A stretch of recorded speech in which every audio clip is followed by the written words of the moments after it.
Are you sitting comfortably? Then we'll begin.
'Everybody, and welcome to another episode of There's Still Time, the AFTN Soccer Show.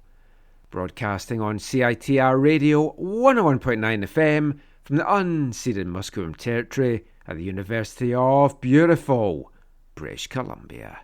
I'm Michael McCall. And I'm Zachary Adam Eisenhammer. And we're back with another packed podcast. And it's our 2025 Christmas special. One of my favourite shows of the year, Zach, where we talk football, we talk Christmas, we play some games, play some fun music, and just, in general, bring you lots of Christmas fun and cheer. And we'll start this episode off by thanking our $10 gold tier members, Cade Strelaw and Gib Van Aert. Really appreciate them signing up to our membership packages that we launched this year. And if you join at the $10 a month one, you'll get a shout out on the show, like Cade and Gib. Head over to AFTN's Ko-Fi page. You'll find all the details on the homepage of aftn.ca to find out just how you can do that. Well, it might be Christmas. It might be the off-season, but there's still lots of Whitecap stuff to talk about because a busy year for the team just isn't wrapping up, it feels. Lot of stuff came out this past week. We'll talk about the Whitecaps news of the week in the first two parts. We'll also hear from Whitecaps Sporting Director and General Manager Axel Schuster about transfers, squad building, retention, draft picks, some more stadium talk as well. And Axel had a chat with myself and a couple of other media members on Thursday. So rather than just kind of bring you all in one big long piece of audio that we sometimes do, I'm going to kind of split it up over the first two parts just to kind of keep it topic specific, because I want to talk about a few things as well that Axel says when he's talking about the things. We'll also get round to finally handing out our AFTN Whitecaps Awards for the year in parts 3 and 4. Sprinkled in between all of that, we'll find out what a Sorensen Danish family Christmas is like, along with what Christmas is like in the Sabby, Johnson and Nelson households. We'll talk Secret Santas and Whitecaps players coming around for Christmas dinner with Brian White and Sebastian Berhalter. We'll also bring you songs number 4 to 6 in AFTN's 2025 Festive 15. We'll play another Christmas-related football song in Wavelength. We'll have some games to play over the course of parts 2, 3 and 4 as well. And we'll play out this year with something a little bit different. We usually play out with the same song in our Christmas specials, but I thought this year, let's play it out with my favourite Christmas song that I've heard released this year. So all of that to come, so much to cover in the next 3 hours or so. But let's start things off, Zach, by asking the all-important question. All set for Christmas, Zach? Yeah, no, no, actually, I got stuff to still to do.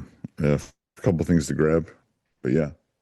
So not Yeah, we're all. we're recording this on Monday as opposed to Sunday because obviously you're a very busy Sunday in the lead up to Christmas, and I'm in my annual Christmas tradition of trying to stop Caitlin eating all the food that I've bought in the house for Christmas.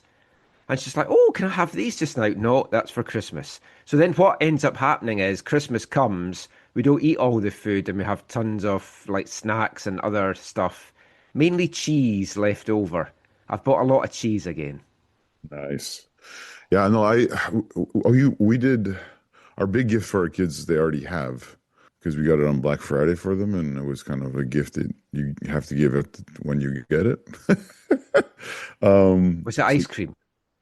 No, yeah, that's an excellent thought. It was no, I mean, actually, not to keep on dropping people who aren't sponsoring our show, but who make great things. But if I was getting ice cream, it would be dolce amore, amore gelato or sorbetto. But no, it was their first, both for both of them, their first real cell phones.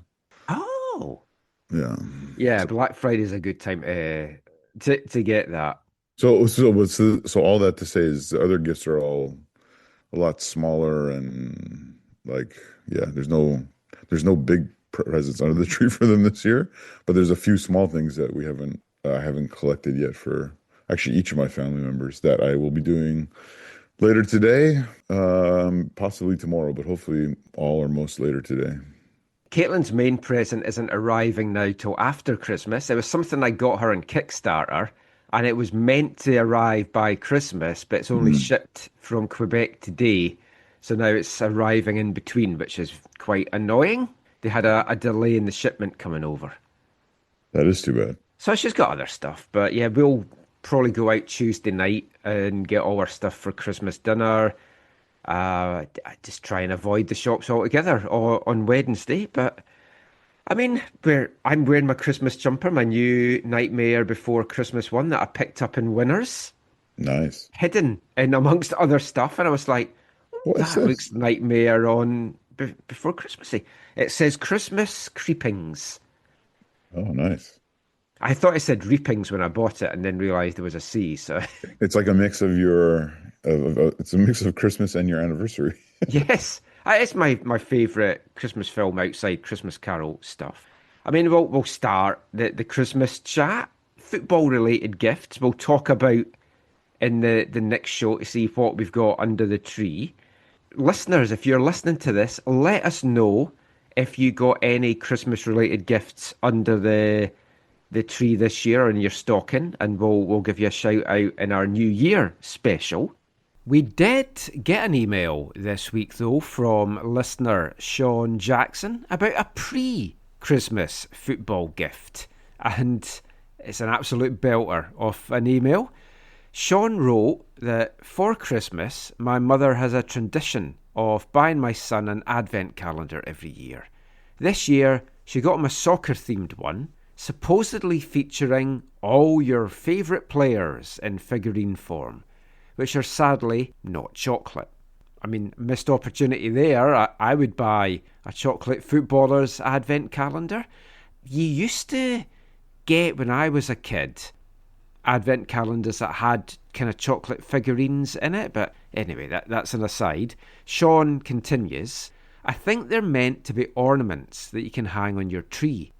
It's a bit in tatters now, but you can see the front features a collection of fantastic players, and he attached a picture, which for those at home is the likes of like Messi, Ronaldo, Mbappe, even Fonzie, all on the cover of the advent calendar.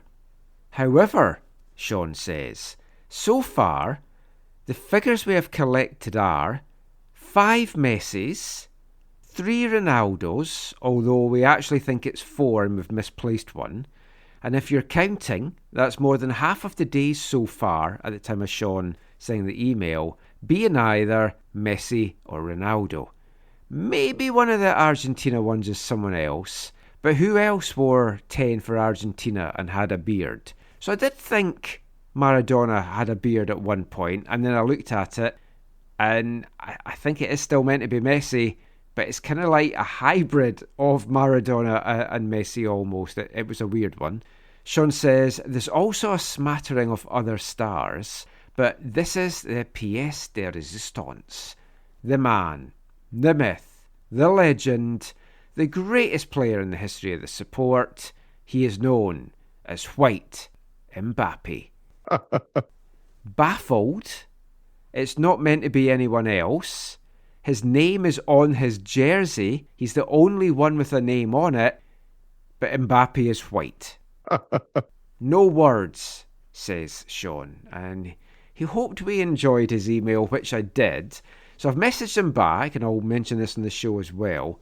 You've got to give us an update, Sean, as to what the closing count was at the end of the 24 days of the Advent calendar. Who and what did you end up with? And let us know any similar stories as well, if you got any football Advent calendars. And as I mentioned, we want to hear about your Christmas-related gifts that you get under the tree or in your stocking this year. But Christmas around the world it's so different. And I love when we do our Christmas shows. I speak to Whitecaps players about what Christmas is like in their families, what their traditions are. And for the players from elsewhere in the world, it's always great to kind of hear what their Christmases are like. So now, for the first time, we get a chance to do it with a Dane. Whitecaps head coach, Jesper Sorensen. So let's find out, what is a Sorensen Danish family Christmas like? Jesper, what is Christmas like in the Sorensen family and in Denmark? It's a happy holiday where you spend time with your family and where everybody comes together, and it's the biggest tradition in Denmark for being together and gather as a family. So I think it's a great time of year. It's a time of year where people are off work and enjoy special food together and some dishes you don't normally get. So I think it's for everybody. I think it's something that everybody looks forward to. What is the kind of traditional Danish Christmas dinner? Is it like here, turkey and everything, or? No way, no way. They don't get us trapped into that one.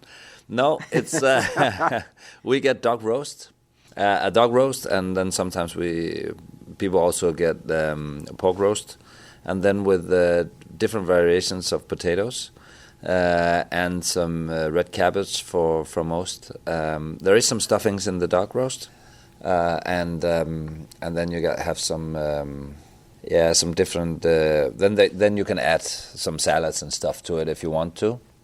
Yeah, and that's about it. Then you have a special dessert.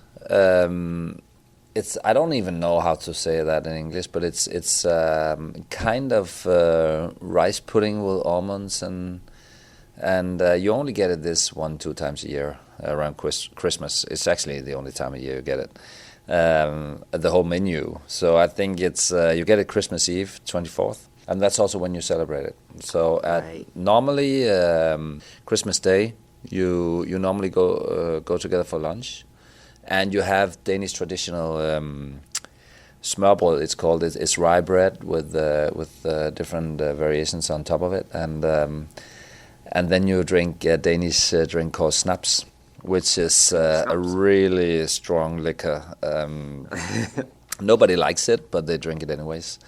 And you get a Carlsberg beer or whatever the beer you have, and it's just a great tradition where people meet in their families and celebrate together, and a lot of good stuff. If you come by, you're welcome to come taste some dog roast and stuff. I've been to Lapland at Christmas time.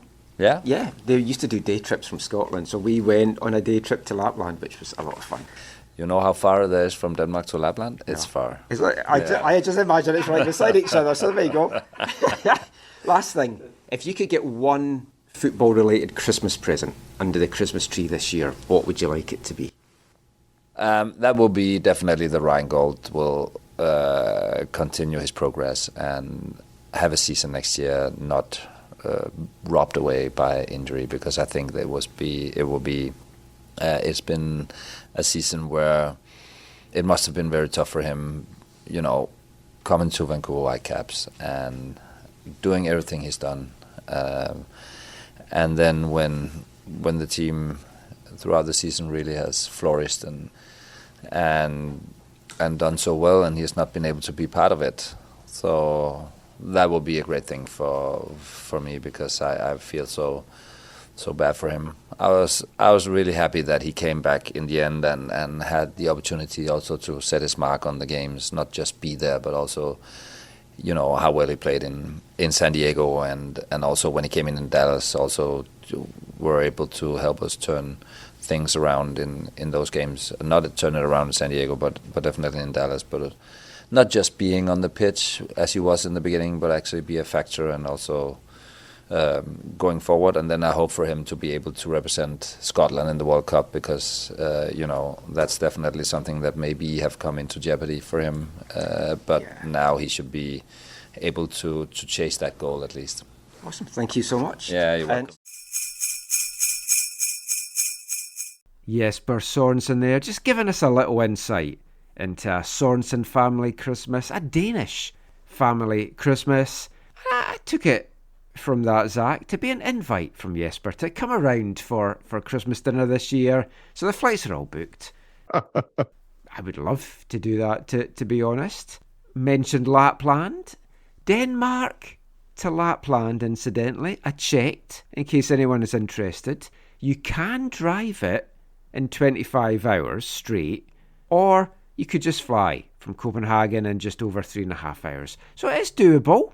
I just need to learn a little bit more, I think, about my Scandinavian geography. This could be my new how close is Thunder Bay to Toronto thing that we had as a long-time trope on the podcast. But anyway, it's always interesting to hear what Christmases are like in other countries, what their traditions are, and Danish ones sound fun.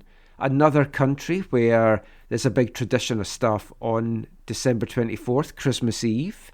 In Iceland, for example, people get given books on Christmas Eve, and then they spend the rest of Christmas Eve curled up in front of the fire, hot chocolate, hot drink, whatever you want to have, reading your book to take you into Christmas Day. So I love those kind of things.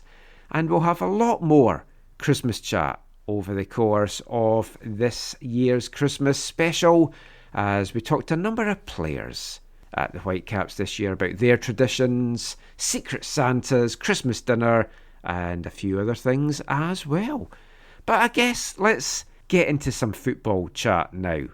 For the rest of this part, Whitecaps, news of the week, which, as I mentioned at the start, just keeps coming. So the Whitecaps off-season is ticking along already. The first team squad has 2 new additions, 1 re-signing, I guess 2 re-signings. Sadly, and it felt inevitable, 1 departure. There's been a slew of draft picks, hoping to continue in the trend of Tate Johnson and make an immediate impact with the team, whether that be in MLS with the first team or with WFC2. And we're going to chat about all of that in the first 2 parts of this episode, and hear some thoughts as well from Whitecaps GM Axel Schuster on it all. First up though, let's look at the key re-signing. Yohei Takaoka has inked a new deal till June 2027, covering the new season next year and the 2027 sprint speed season, whatever you want to call it, mini season. We mentioned last show that it was 50-50 was the word coming out whether he was going to sign the new deal, but it's inked now, and I'll be honest, it has surprised me and some others, but absolutely delighted about it. We talked about how important he is to the system and the style that Jesper wants to play, playing out the back, needs a goalkeeper that's good with his feet. And now, with Yohei and with Isaac Boehmer all tied up, things are looking very rosy between the sticks And in the defence, just really in general, but more in the next part. But sadly, as some key players from this year are re-signed, with roster spots already at a premium, despite the club not wanting to break up the core, some simply had to move on. Thankfully, one of those doesn't look to be Andres Cubas. The bid came in from the Brazilian club, and various reports as to whether the Whitecaps had accepted it or not, but it ultimately seems to have fallen down with Cubas' salary demand, so that's all fantastic. Don't want him going. Just keep him in Vancouver, and then just, maybe even get him inked into a little contract extension as well. But that's good. Andres Cubas not going anywhere, at least for now. But one player that is, though, is Whitecaps Canadian winger, Canadian international, Jayden Nelson. And the Whitecaps announced on Thursday that the club acquired 1.25 in general allocation money. That's 700,000 in 2026 GAM, 550,000 in 2027 GAM, as well as Austin FC's natural first round pick in this year's SuperDraft, which was 17th overall. That's all coming to Vancouver. Going down to Texas the other way is Jayden Nelson. The Whitecaps will retain a percentage of any future transfer fees. And Nelson originally joined the Whitecaps via a transfer from Norwegian side Rosenborg in January earlier this year. And the 23-year-old started 23 of his 40 appearances across all competitions in 2025. 3 goals, 12 assists to his name as well. And we'll all remember that wonderful first game as a Whitecap down in Portland, where he just took the Timbers apart. 1 goal, 3 assists in that game. You thought he could be the newcomer of the year, but didn't quite hit the dizzy heights that everyone hoped that he maybe would. We'll give our thoughts on the transfer in a second, but before we do that, let's just hear a little bit from Axel Schuster, just talking about the Jayden Nelson trade. Could there be more to come? And what about additions to the squad? Are we able to make some of those without having to move people on? Here's what Axel had to say about all of that.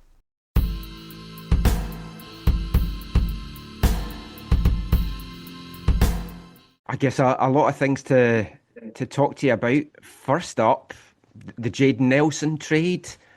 It felt that he was maybe a player that does need to get some playing time. Can we expect any more similar kind of moves coming up? And why was Austin the best place for Jayden to land? Yeah, I mean, I had a phone call with him and we both agreed that this trade wouldn't have happened if there would not be a World Cup coming, a home World Cup on top of this. So it's really the main reason. No one wanted to move Jayden out because we thought he's not the right fit or has done something wrong or not good enough or whatsoever. And he told me that he wouldn't have planned to go because he was very appreciative about the time he had, about that we believed in him when he was at his lowest low. That has been his words. He said that to me. You believed in me in my lowest low. You called me already 6 months before, and then I made a different decision, and then it became even worse for us, and you were still believing in me. So said that it's not normally the scenario where you then move a player out, even if the offer obviously was really good for us.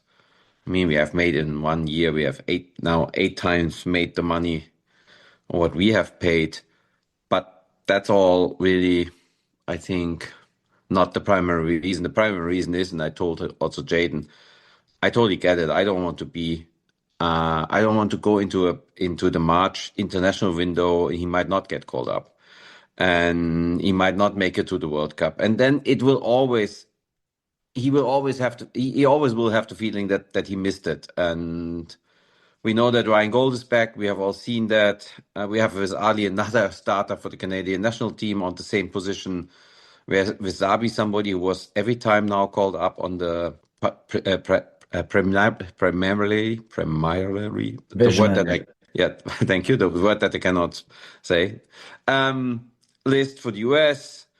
I mean, even Goldie hopes to jump on the Scottish World Cup train. So said that we have a lot of players who compete for this position, and you could see lately that he's not the first starter for us. So why Austin? Because he asked us then. We had offers from several clubs. We have negotiated with 3. We have said, look, Jayden, we're not doing here as hidden trade. That's not what we do. It's not us just getting money and we tell you now somewhere. He was part of the decision-making process. And he had the feeling that Austin really, really wants him. And that's also important for him because he has now to go somewhere where he plays consistently and gets a lot of minutes, because that's the whole reason for this trade. So, and then we actually even agreed that maybe we see each other again at some point. Maybe he comes back to Vancouver because he's still so young and he's now going for a certain reason. And who knows, maybe in 2-3 years he comes back home to Canada and our door will be always open. That's great to hear how that played out. That position is obviously stacked. Axel, Ali Ahmed and Sebastian Berhalter, they had great years. There's a lot of interest in them. Do you expect both of those players to be back with the team when training camp and next season starts? I know they're under contract now, but have they been, have people asked to acquire them, or their names come up in transfer talks? Yeah, other than for Jayden, we have for 6 other players written offers on the table, not just talk, really a written offer, an email. Clubs who really want to get on the phone with us to negotiate, but we're not doing this right now. We want to keep most of the team together. And if we would move another player out, we would mainly only do it if we think that then this gives us so much flexibility to do 2-3 other things that are needed. It was important to sign Yohei and have the goalkeeper position locked in. And now we literally can play. So we have a squad that is as good as the one of last year. We have a squad that has again depth and a nice mixture of young players, experienced players, top players in this league. And we will need all of them. So it's not our intention to move somebody out. It's not who makes us the best offer really has a chance to get our players. And it's also not really related right now to contracts. We speak with both players and their agents, and it's not that they have told us that there's no way that they would stay with us. But yes, I would say to extend both contracts, we probably need to move a player first. But you can also extend the contract later in the year. There's no intention from our side to move the players or to do anything with these players other than extending their contracts before the World Cup. What areas would you like to improve the team before the next season starts? What areas on the pitch would you like to get more depth? Yeah, honestly, the only position we probably have to look into is in the center midfield right now, because Ralph is now a center back. But Jivan is very close to the group. But I would say that's the only position where we maybe don't have, for each player, a second player. And if you want to rotate consistently, that's what it's needed. But other than that, we have a lot of fullbacks. We have a lot of wingers. Even after Jayden left, we still have Goldie, Ali, Sabi, Kenji, Liam McKenzie. So we still have a huge number of there. I would say where we really think we probably have to add a player is in central midfield. For that reason, our first draft pick is also central midfielder.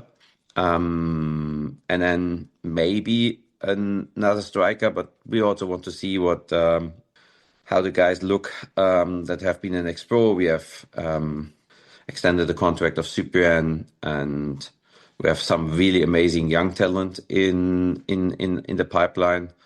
And we have seen Nelson Pierre scoring a goal for us. We have seen Johnny playing for us. It's not like that we are in the market to fix that right now or to say we need it now. Maybe that's something that will happen if we if we do something else and then say, okay, now we have the flexibility to add another player that is the perfect fit for us. But right now, if you ask me, I would be perfectly fine to go into the season with this roster. It's not a problem at all. Axel, just interested, especially with the deal that you've done today with Austin for Jayden Nelson, with the overriding factor that he's looking for regular minutes that puts him in the best frame to make the World Cup.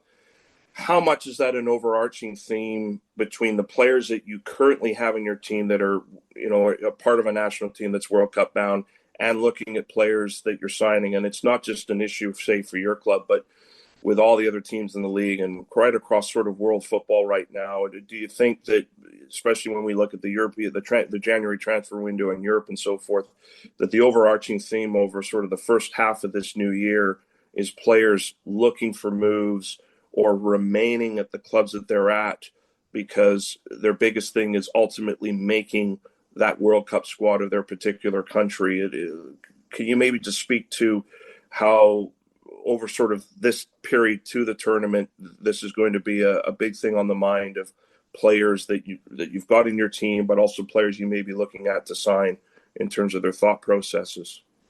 You know what? Yes. I mean, I would say the reason on why Jayden is a special situation is because we have just too many players who are competing for the same thing, and it can really become a conflict of interest. And then it's even two Canadians who are almost competing for the same spot or a similar spot in the national team.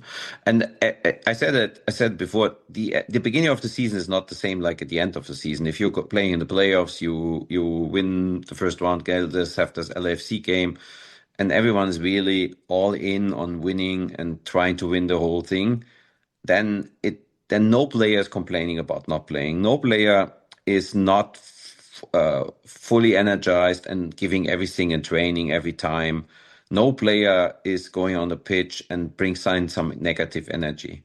But if you start in a long season and at the beginning you end up in the same situation and you are not starting and you're not getting the minute, and plus you are worried about not going to World Cup, it definitely impacts. And then it impacts the player, it impacts the daily training, it impacts the positivity that you have in the locker room. And for that reason, you better look for a solution right at the beginning. And you find a solution where everyone benefits from. But other than that, I would say what we have built, it's also a positive for us. I mean, I have just recently spoken with a player who said, look, I really consider your club and I really would like to come to you because honestly, I'm a young player of a North American country, and in your club, players become national team players. Players get a chance, and players can get a spot in the World Cup. So it is also an absolute positive. So for us, only in this wonderful puzzle game that we play, where we have to put all the puzzle pieces at the right place, we only have to make sure that we don't create a scenario where it becomes a negative. But other than that, I think it's actually right now a pretty good selling argument for players that we want to sign, that we make players better, that we give them, that we are a platform that domestic national trainers are looking at, and we are a club who are focusing on that and who want to make the players better. And to that, because you're sort of pointing out that the reputation of the club to develop and improve and polish a player. I mean, it can be different scenarios with that. As you have been able to do so successfully, it creates a very good reputation for yourself. Does that almost lead itself in some cases where national team coaches of, say, certain players think that maybe that particular player that might need more time has been recommended to you to potentially look at as a Whitecaps player? Honestly, there are positives coming from all sides, even national team trainers. I have a national team trainer who recommends right now another player to consider us. It's another player that we are speaking with, a very young player who is not in North America right now, but can play for one of the two national teams. And the national trainer actually encouraged him to go to our club. The only negative, the only thing that you also have to keep in mind, if you develop those players so well, and then you have 7 offers on the table, you have also to make sure that that you don't create a scenario where the players think you hold them back. Right now, I'm confident and can say what I say, that we are not even really picking up the phone to negotiate because our players are all in for another run. They want to go again. They want to have revanche. And for that reason, it's not an issue, but there will be a moment where a player says, look, I have really grown so much and now there's so much interest, and whatever the restraints for you are in your cap system, there's another world where I can make more money and we can make more money. And then we have also to do it at one point, because if you do this consistently, you will also have to allow players to go at some point if they really can jump. And then you have to make sure that this is a very good business for you, that you can continue to fill the pipeline on the other side again.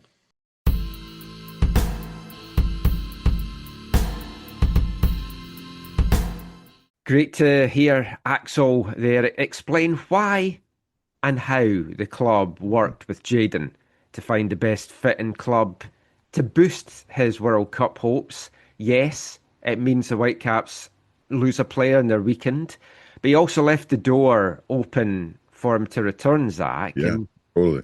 I mean, he was happy to stay here and fight for minutes, but this is a special year coming up for so many players. Yeah. For many players, this might be their one and only chance to play at a World Cup, whether Canadian or something else.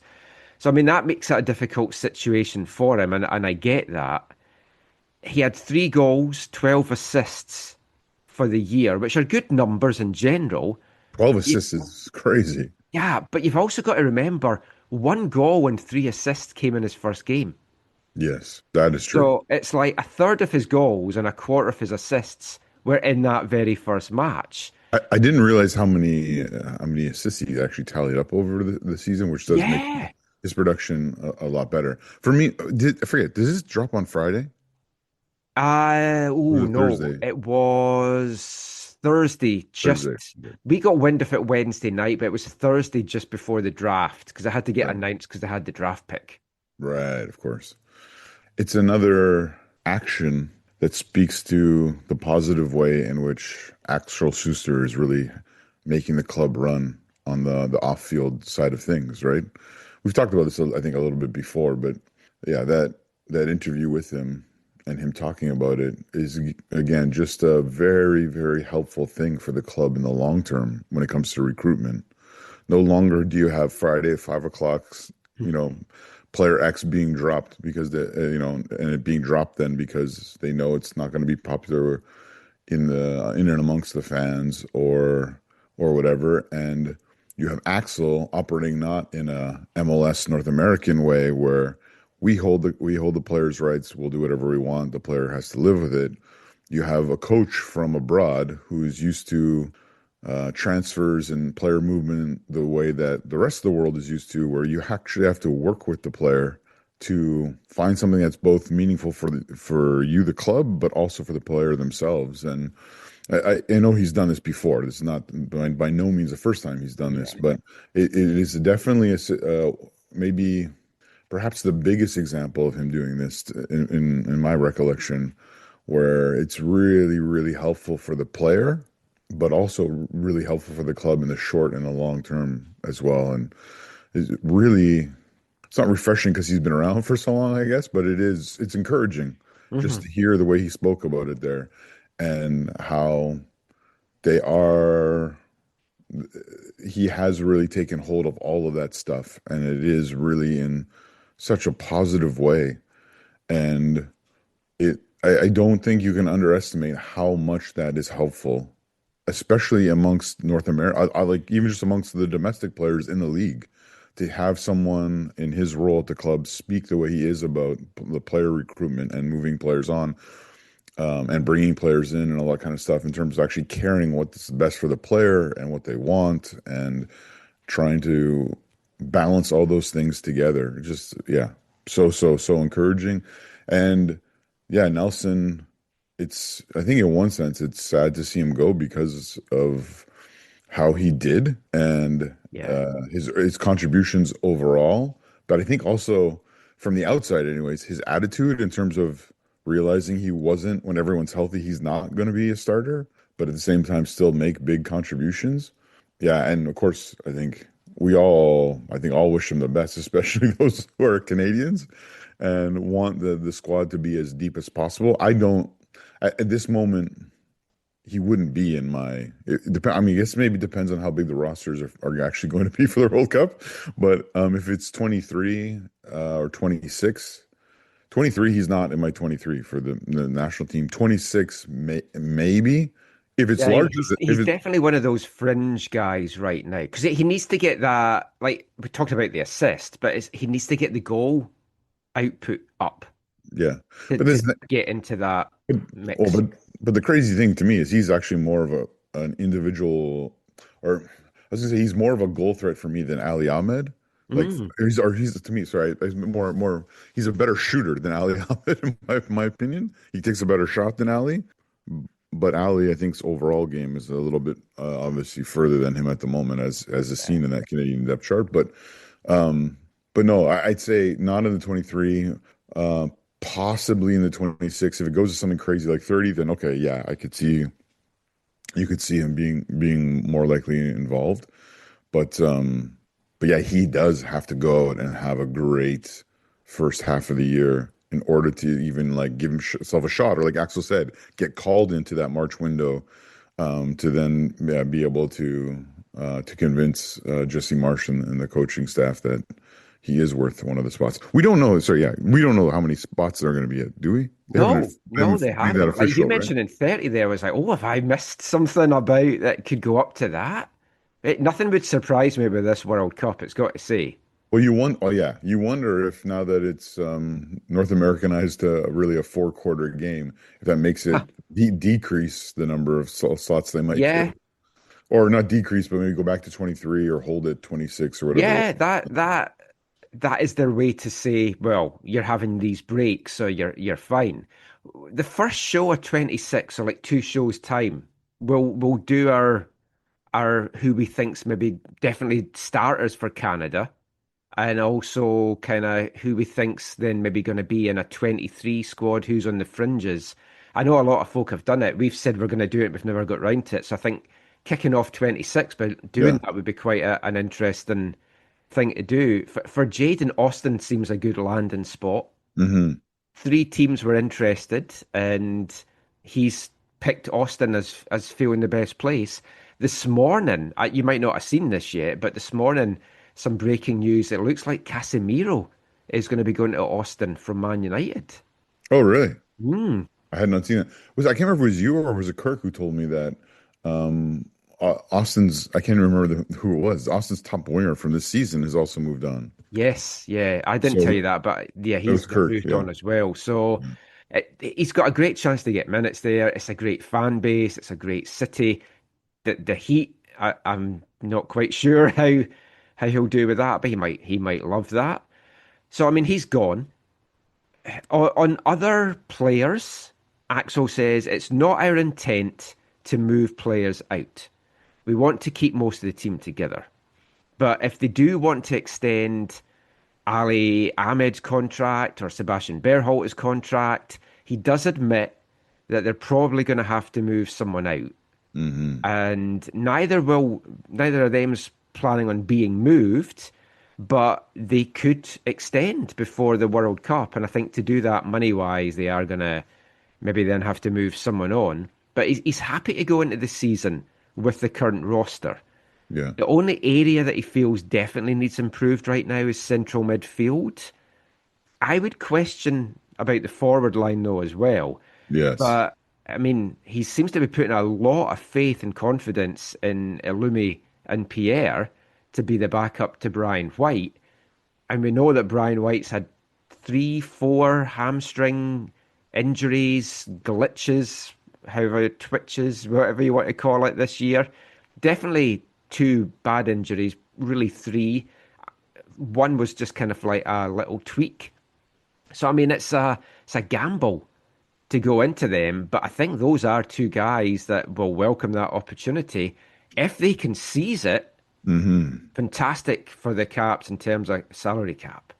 Yeah, it would definitely be helpful in terms of that. Yeah, I think it was interesting to hear Axel talk about that cap space and how they figure it out. And I think he even said if they extend those players, they could even do it, once the season started or whatever.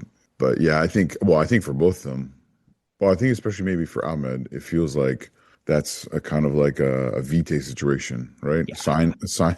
Sign him, hope he does well at the World Cup, and then sell him for crazy money.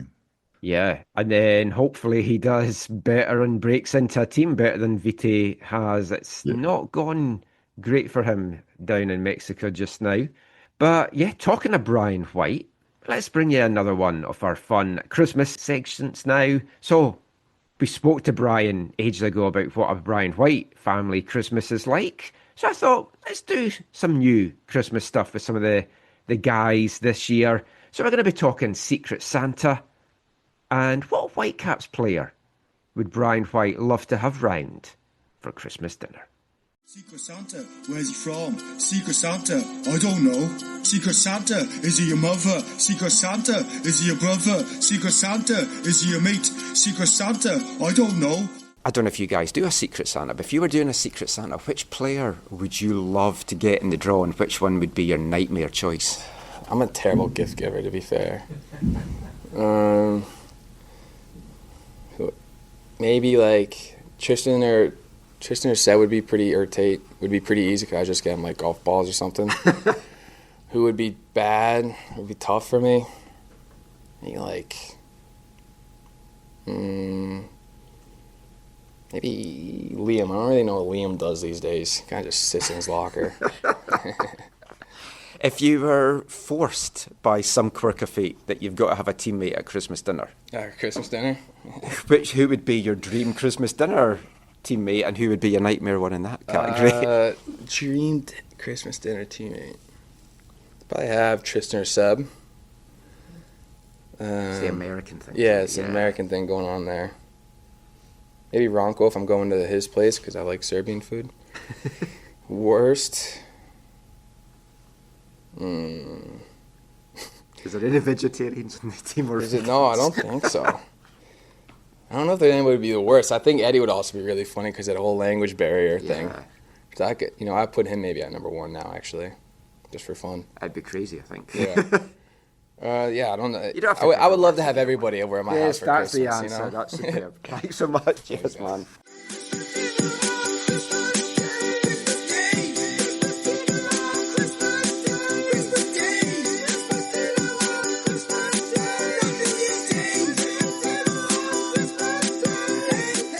Brian White there.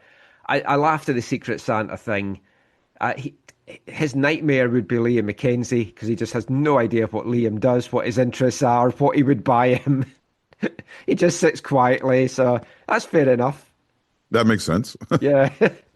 And we've got another one of those coming up to round off the next part. But that is it for this part. We're going to be bringing you our first song this episode from our Festive 15, the song that comes in at number 6. As always, if you don't want to hear the music, fast forward a little bit, this time about 4.5 minutes. For those of you that do, we'll be back with that and more Whitecaps chat after this. Hi, it's Jayden Nelson, and you're listening to the AFTN Soccer Show.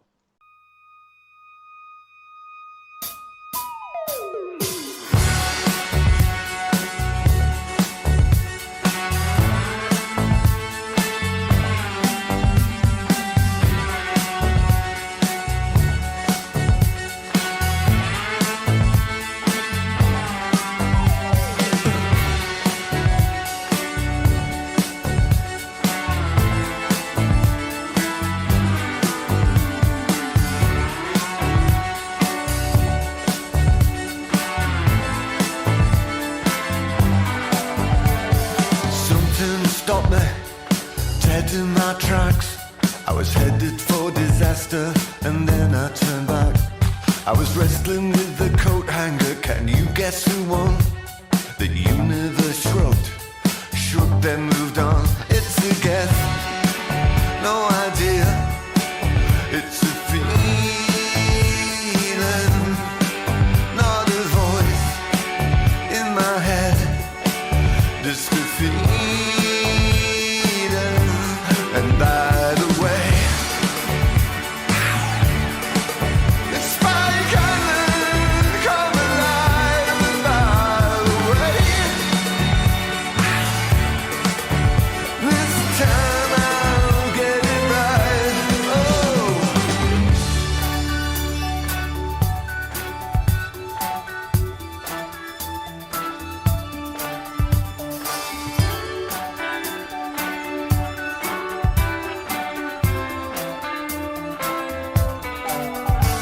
Not a shamer or a showman, ashamed I was selling the rights. I took a breather and decided not to ruin my life. I was conforming to a cosmic design, I was playing to time until I walked back to the garden of earthly delights. I was born to perform, it's a calling. I exist to do this, shouting and pointing. And by the way, it's my island, come alive. And by the way, it's time I'll get it right. Oh.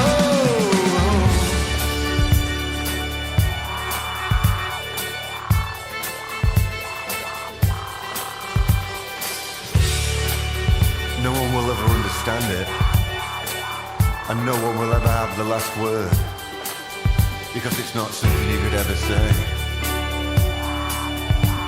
So swivel. It's a guess, no idea. It's a feeling, not a voice in my head, just a feeling. And by the way, it's my island, come alive. And by the way, this time I'll get it right. Oh, and by the way, it's my island, come alive. And by the way,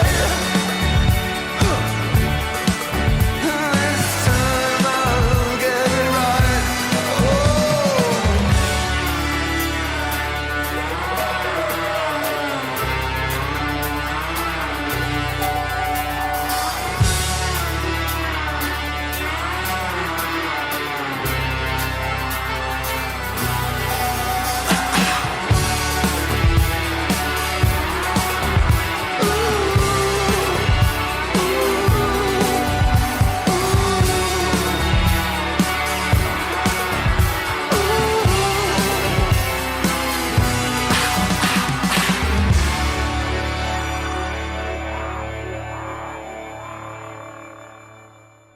Welcome back to the AFTN 2025 Christmas Special, broadcasting on CITR Radio 101.9 FM.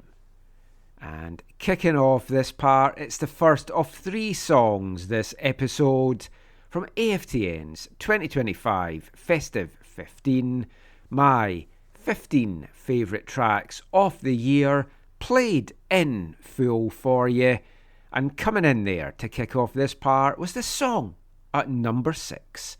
Britpop legends Pulp from Sheffield in England, with their first new song in 12 years, the first single to be taken from their first album released in 24 years. The album was called More, and that single was released on April the 10th, Spike Island. Reached number 8 in the UK downloads chart and number 6 in AFTN's Festive 15 for the year. A fantastic song, just evokes so many memories from a wonderful Britpop period. And if you've been listening to the show all year long, this year and the tail end of last year as well, we paid tribute to 30 years of Britpop. At least one song, often 2 songs, every show to pay homage really to one of the best musical periods, certainly of my generation. Hope you enjoyed all the songs that we played this year. And I think it's very fitting that we had a new song from a Britpop legend to make it into the Festive 15. Who is going to make it into the top 5? That is still to come. And also kind of fitting that we played Spike Island, because the day that we are recording this show, Monday, December 22nd, was also the funeral for Manny from the Stone Roses, and the Stone Roses played an iconic gig in 1990 on Spike Island. And that's what I always think of when I hear that name. Now, I've got two reasons to think of it: the Stone Roses and Pulp. So if you are a regular listener to our show and you've listened to our Christmas specials before, you know that we also like to play some games in our Christmas special, and this year is no different. We're going to be playing 3 rounds of Christmas Countdown, 1 in part 2, 1 in part 3, 1 in part 4. Now, for new listeners or anyone that needs a reminder, Countdown is a game in the UK that's been on Channel 4 since 1982, and it's my favourite game show. It's also shown in Australia, where it's just called Letters and Numbers, which is kind of a stupid name for it. But basically, there's lots of rounds. You pick letters, you try and make the longest word from the letters. Think of all your apps on the phone with word games. So I like to adapt it and play it in the Christmas show. So we're going to play 3 rounds. So in each round, we pick 9 letters. You can have a maximum of 4 vowels, minimum of 2 vowels, and then the rest are all consonants. And you try and make the longest word.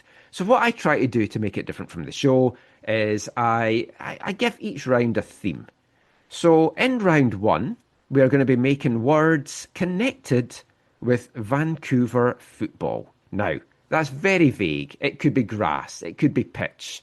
It could be a player that plays for the Whitecaps, the Rise. We'll include Vancouver FC, Zach, because you've got Vancouver in the title, even though it's Langley football. But you know, just get that little dig in now as he's shaking his head. So yeah, so that's going to be round 1. Round 2, we'll have a World Cup theme. And round 3, we'll have a Christmas theme. So nothing to do with football. So we will start off by selecting our 9 letters, and we'll get Zach to start. So, vowel or consonant? I'll go vowel. A. Okay. And I'm holding them up to the screen, which helps nobody, but it does help Zach. Consonant. Oh, sorry, I'm waiting for my mic. R. Okay. R. I can bring my mic back. Sorry, that might all sound really bad. Oh, I heard that. So A-R. Yeah. Assistant referee. Okay. Let's go consonant. No abbreviations allowed. I know. T. Oh, art. Well, already you've got a 3-letter word. Let's go consonant. Could play this year. Tar, rat, art. Okay. We'll go consonant. M. Oh, you put those. You want an abbreviation, or you want a RATM, Rage Against the Machine? Against the Machine, yes. Remember, this is to have Vancouver football theme as well. But hey, that does. it very much does. I can give you, yeah, whatever. We'll talk about that later. Go consonant. Another R. Ooh, okay. This is some good letters here. Let's go vowel. Yeah, I think we need some vowels thrown in now. E. Let's go another vowel. O. There we go. Okay. And let's go consonant. F for Freddy. So we only have one left. Let's go another consonant. Oh, it's another F. Off. Something I've shouted at referees many times over the years. So the letters are for those playing along at home, and you'll have 30 seconds to then come up with the longest word. I'm giving Zach a little bit longer by this preamble. So the letters are A, R, T, M, R, E, O, F, and F. And the theme for words is Vancouver football, and the 30 seconds start now.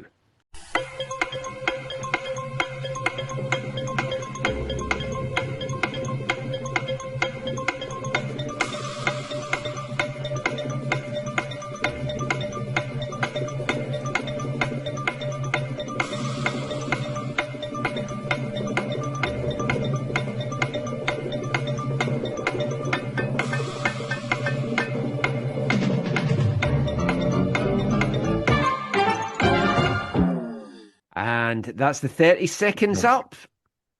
How many?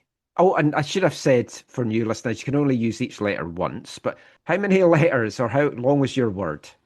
Oh, I'm terrible this time, Michael. I only have 4. Oh, I have 5. Oh, What okay. is your 4? Well, I'll just give you, can I just go down my, Yes, you okay, give us as many as you want. so I just wrote, for this, I'm just like, yeah, I just wrote down whatever. So I wrote down off, like sent off, or as Michael would say, probably pulled off at halftime. I was thinking of something else that began with F, off, but Tame, and then the one, my word I'll keep though is rare. In the past, trophies in Vancouver used to be rare. very good. Well, I've gone for a 5-letter word that is going to be very triggering. It also brings happy memories, but it's also triggering memories from Miami. Frame. Oh, Frame. Oh, it's off the frame. It's along the line. Oh, it's off the beautiful, other. beautiful, Michael. Yes, thank you. Is there a player we can get out of this that we didn't see? Well, That's what see, another E could have given us toffee and we could have had yeah, Everton. yeah. But no, it looked a good selection, but to try and come up with football things, I mean, there's bound to be some player in there, you have to think, especially with 2 R's and 2 F's. So people listening to this, if you found a Vancouver related player name that's like, let's say 5 or more, let us know. Yes, and we'll be back playing round 2 of Countdown in part 3. But we'll get back into the football chat now, back into the Whitecaps chat, and a busy off-season as we talked about in the first part. We'll look at a few more things that happened this past week in Whitecapsland. So there are now officially 2 new additions to the first team roster, as we mentioned. The first of those, the news broke just as we were putting the finishing touches to the last episode, but I thought I would save it for this week's show as opposed to splicing it in, as I'd heard there was more possible on the way, and indeed there was. 2 WFC2 step-ups on the Whitecaps MLS roster. The first of them announced on Monday when the Whitecaps revealed that they had signed defender Nikola Djordjevic from WFC2 to an MLS contract through 2026, club options for 2027 and 2028 as well. Now the 23-year-old became the 10th WFC2 signing to the first team, and I mean, let's be honest, they've been hit or miss. Some have come in and just done the business like Ali Ahmed. Others been loaned out, maybe then moved on. Simon Betcher, Nicolas Florio Chateau. These 2, both defenders. Djordjevic is an American, a fullback, primarily a right back, who had 2 goals, 5 assists in MLS Next Pro last year. And he was joined on the first team roster on Wednesday when the club signed Whitecaps Academy alumni and WFC2 defender Mikhail Gerasimenkov, signing an MLS homegrown contract through to the end of the 2027-28 season with a club option for the following season as well. Now the 20-year-old spent the past season on loan with Cavalry in the Canadian Premier League, and by mid-season he'd established himself as a starter in the CPL. And for several seasons now, people at the club, myself, several others have been quite high on Mikhail. Definitely looked like a player to watch, and he deserves this deal. He's done well, and I think the feeling is if he didn't get offered the contract now, he would move on to pastures new. He made 30 appearances, scoring 2 goals and tallying 4 assists on loan with Cavalry this past CPL season. Before going to the Cavs, he had 49 appearances, 4 goals and 7 assists with WFC2 in MLS Next Pro the couple of seasons before that. He's made senior Moldova national team appearances as well, 3 caps under his belt. First coming to the Whitecaps Academy in August 2020. He's the 11th WFC2 player now to make the step up to the first team and the 29th homegrown to sign a first team contract. Now, both are definitely depth signings, with an eye to the future. But both, I think, as well, are capable of coming in, getting minutes when needed, whether it's in MLS, whether it's in CONCACAF Champions Cup, Canadian Championship. I think we will see these guys get minutes next year. The additions, though, of these two players does mean that it's a stacked defence out there. The battle for places, the battle for minutes is going to be tough. And that was something that I put to Axel Schuster in our chat on Thursday. So let's hear what Axel had to say about those two homegrown signings and just the stacked defence, really, in general.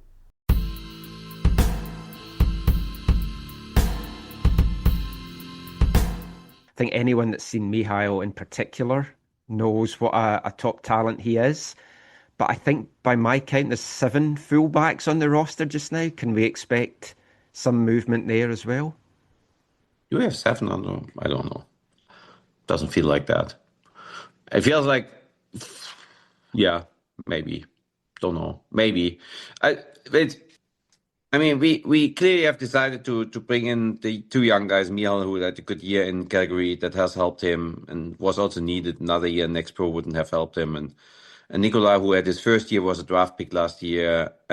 We always were pretty high on him. He had a few injury issues this year, so he couldn't play consistently. But he trained with the first team for a lot of weeks now lately. And Jesper always said you cannot see a difference. So. But we have with Tate and Eddie are 2 other young guys on this position. So it's fun to have this many young players competing there. We have Bova, and we have then, I would say, our catch-all weapon, Mr. Matthias Laborda, who can play every position and is I would say, then always the mature, experienced version of everything. So said that, yeah, we have a lot of players, but it's also very intense positions. We always say the wide positions in our system have to run a lot, have to work a lot. We expect the fullbacks to go high up. We expect our wingers to come down and to defend. So you need also a lot of options, and you need to be able to rotate on that position, especially if we want to be successful. We want to compete in every competition, and with the World Cup break, you have a nice break where you don't have games and can recover. But before and after, you play every Wednesday, Saturday. So on positions where players have to run so much, it's absolutely needed to have a lot of players. And now I would say Matthias is also a center back, obviously, and has played very well as a center back. So it's not given and said that he will play as an outside back. So I would say it's a good amount of players. Will somebody leave? I don't think. None of those starters, none of those guys that we have signed now, and everyone else. Yeah, it will be a decision that maybe comes after the preseason or in the preseason if somebody feels he's not getting enough minutes, but not from our side. This is not our intention to move somebody out.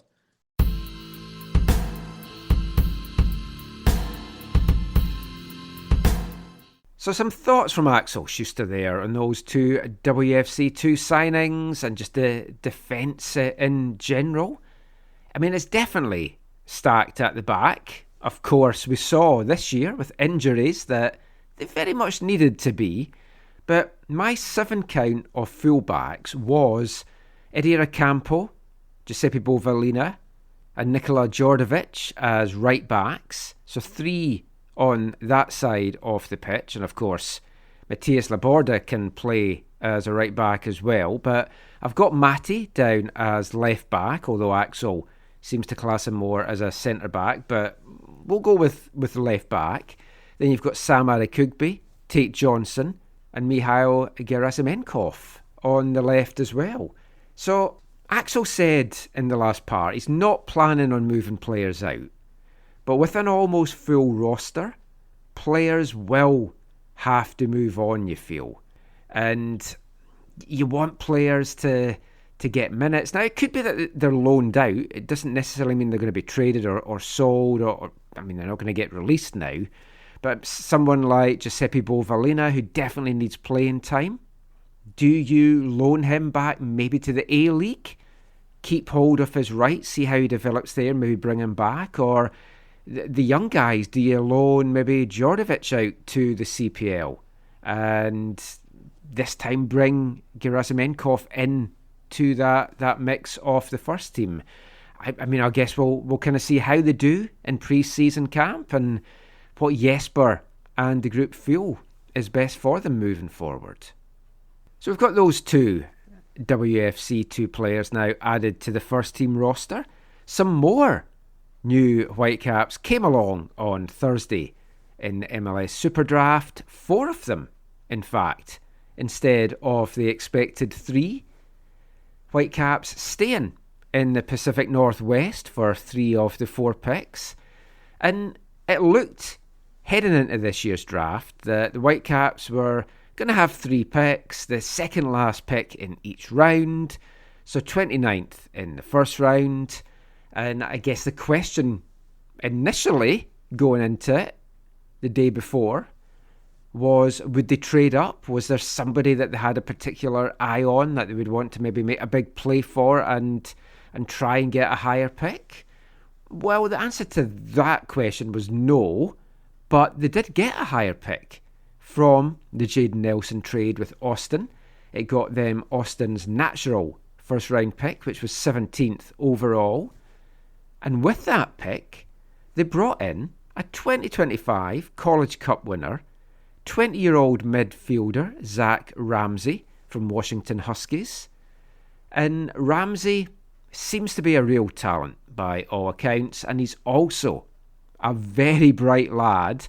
He is studying aeronautics down at Washington University. Now, he's a sophomore there, and I think him and the others are going to have decisions now as to whether they want to come out of school right away or stay in, and the Whitecaps will keep their rights, and we'll touch a little bit more on that later. But Ramsey, in his 2 seasons as a Husky, 41 appearances, 26 of those as starts, 10 goals, 10 assists, 14 appearances, 3 starts, 2 goals, 5 assists in USL League 2 with Ballard FC. Also played in the US Open Cup for Ballard as well.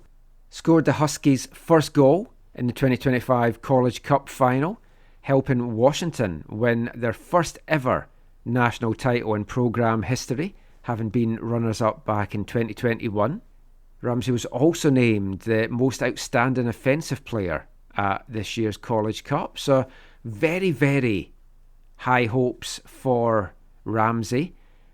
Of all the draft picks, he's the one I'm most excited for, but he's also the one I think is most likely to probably stay in school right now as well. So the other 3, another first-round pick for the Whitecaps with their natural first-round pick coming 29th overall, was Daniel Lugo, a 20-year-old forward from St. Petersburg in Florida, most recently at High Point University, having transferred there after 2 seasons at the University of North Carolina, where he was a teammate with last year's draft pick, Tate Johnson. He made 10 appearances for UNC in his 2 years there. 20 appearances, 19 of them starts, 14 goals and 5 assists at High Point University. He was a 2025 Top Drawers Soccer Player of the Year finalist. And another little interesting tidbit and a Tate Johnson connection, Lugo played in MLS Next for Tampa Bay United, where he was coached by Brian Johnson, Tate's father. So he certainly seems to be an interesting one to watch. Another forward, we've had a couple of those in the draft, 6'2", so good height as well. You imagine he'll kind of maybe take on the Nelson Pierre role in WFC2 if he does decide to come out of school.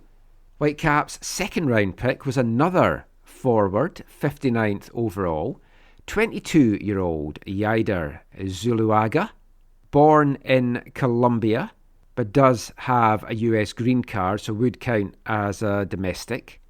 6 foot forward, 63 appearances, 47 of those starts, 17 goals, 15 assists in his 4 seasons at Seattle University. Also had a brief spell in Seattle Sounders Academy as well. So he's another player that you're looking at WFC2 as his route. And the Whitecaps' fourth and final selection on Thursday, the 89th pick overall, and their selection in the third round was another midfielder from Washington Huskies, Connor Lofi. 6-foot midfielder from Kirkland in Washington. Another player to win the 2025 College Cup this year. Another young player has just finished his sophomore season, although he was redshirted in his freshman year. 24 starts, 4 goals and 2 assists in this 2025 season. And again, another player that you're looking at with slotting in to WFC2. So some interesting offensive selections there from the Whitecaps. Let's just hear some thoughts from Axel Schuster on those picks and where he maybe sees them fitting into the Whitecaps in 2026.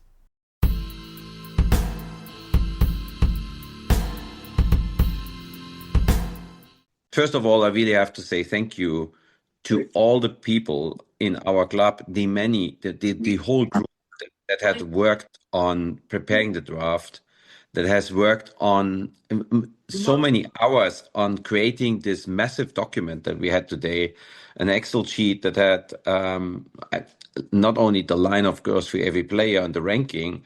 I think it had like 15 columns with additional information, including ratings and physical data and analytical data. So we felt really, really well prepared. So, and I have to say, every year our preparation becomes better, and we are sitting on this call pretty relaxed, and are almost like a little bit like fans and following what others do. And we are pretty clear and preset of what we will do. So what we definitely wanted to do is to not go for any international, because we see how difficult it is for a Canadian club to have internationals, because we cannot convert players to green card holders. So an international spot has a lot of value, and we have seen that before with good draft picks that we had, that some of them have been limited in how often they could play with the first team or even make it to the first team. Elliott was one of them who had been outstanding in the export team, but we had not the international spot. So that was one thing. And the other thing is also we want to go very young. We believe that we can make players better. We have seen that last year with Tate. We believe that if we get the players very early, that then we have a good chance to help them to improve. So the expectation is not that anyone right away is the solution, but everyone is welcome to right away grab and fight and compete for a starting 11 spot. And these guys are all, I would say, Whitecaps players. They're all very energetic players, all players who have a high capacity of running, high work ethic, and on top of that, obviously a lot of technical qualities. And goal scoring is also always welcome. There's if you think a little bit, you can see that there is a connection to Tate because the two play together. So and we got some insider informations there.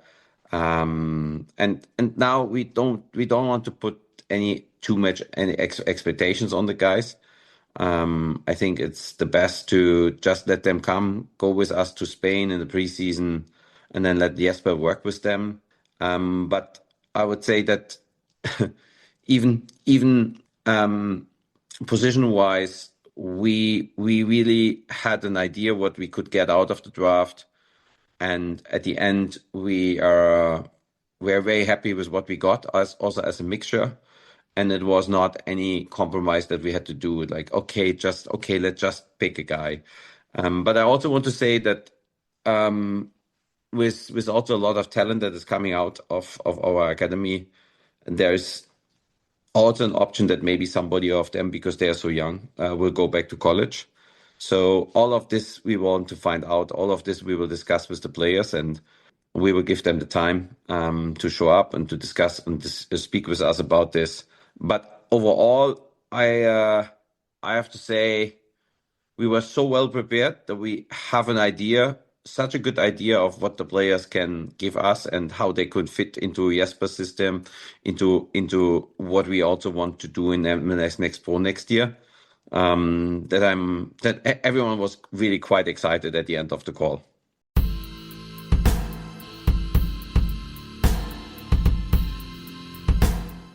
Axel Schuster there, just chatting about the Whitecaps 2025 draft picks, and an interesting selection, especially because in the past the Whitecaps have really drafted defenders. That's where they've had a lot of success. But with that being stacked, as we just talked about, looking at the midfield, looking at the forward line, staying local as well, as we mentioned, with 3 of the 4 selections. So I like that as well. But a few of these guys have some big decisions to make over Christmas. Do they want to come out of school, or do they want to stay in school? The Whitecaps would keep their MLS rights and then let them continue their education, and then when they feel they want to come out, they can. And I definitely think some of these guys will stay in school for now. So we'll see how all of that plays out. Might see some or all of them invited over to Marbella to the training camp, and then they can kind of see the lie of the land, maybe make their decision there as well. And the Whitecaps definitely won't put any pressure on them to make that decision. Has to be what is best for the player at this time of their life.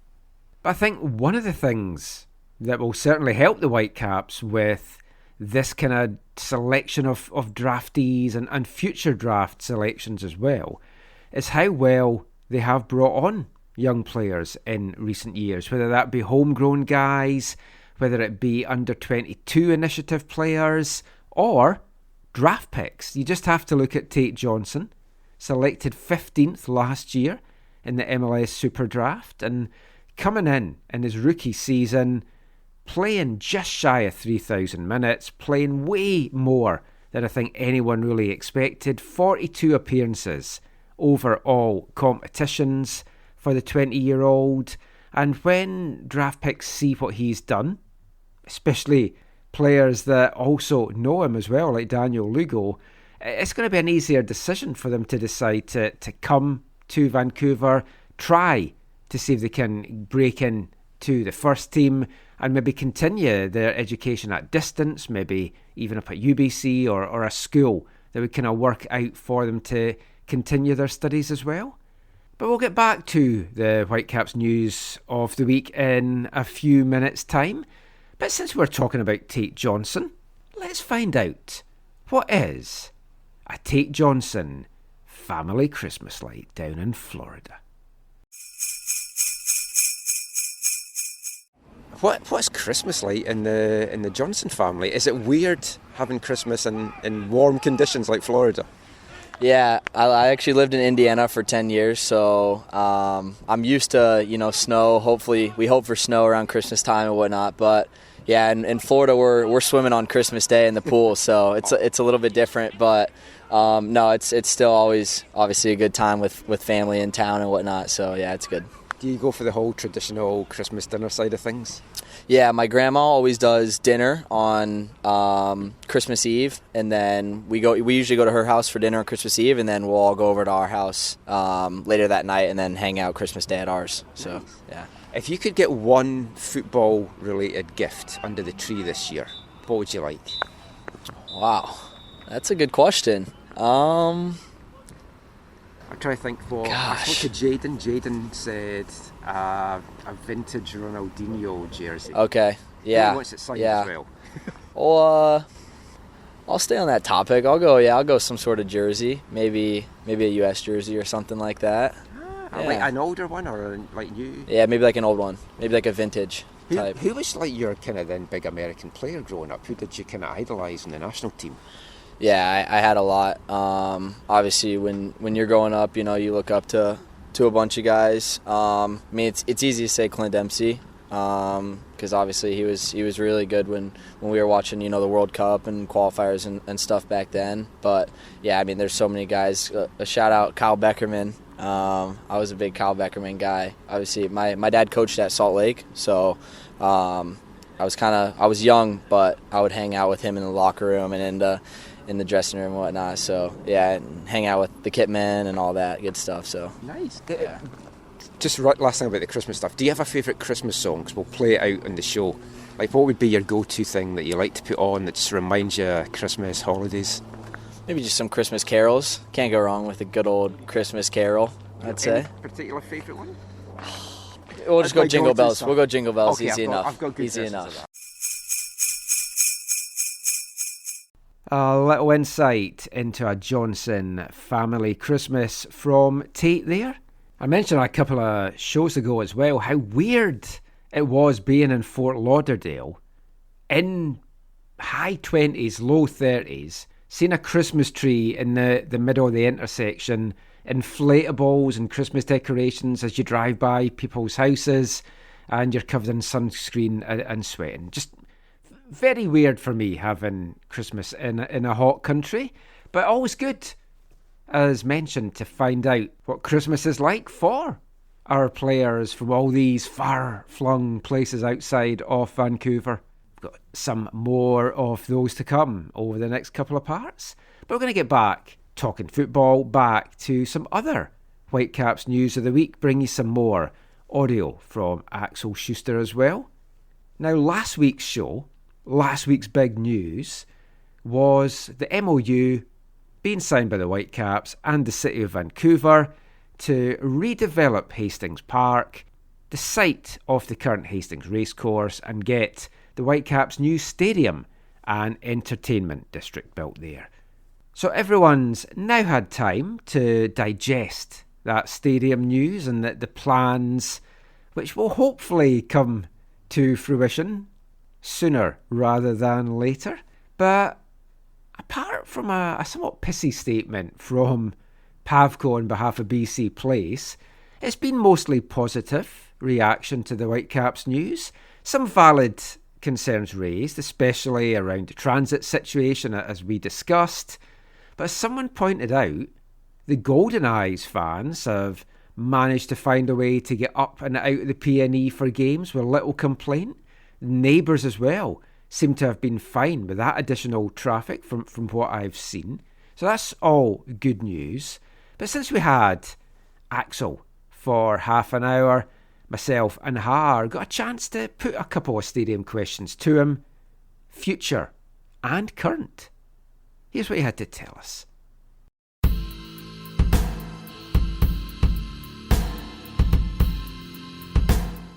It's a week now since the announcement of the MOU. Just curious, from your side of things, I know you're not in the country, but from your side of things, what's the reaction been to the announcement? Have you found it's been pretty much positive so far? I would say the first 24 hours were a little bit interesting for me because I had probably more often than expected to say, no, we haven't started to build the stadium. It wasn't, we have not the shovels in the ground yet. So, and then people, I think the more information came out and the more people read about it, they understood what it really is about. I was at the supporters event on Monday evening, and I thought that they had a pretty good understanding and pretty decent knowledge about the situation.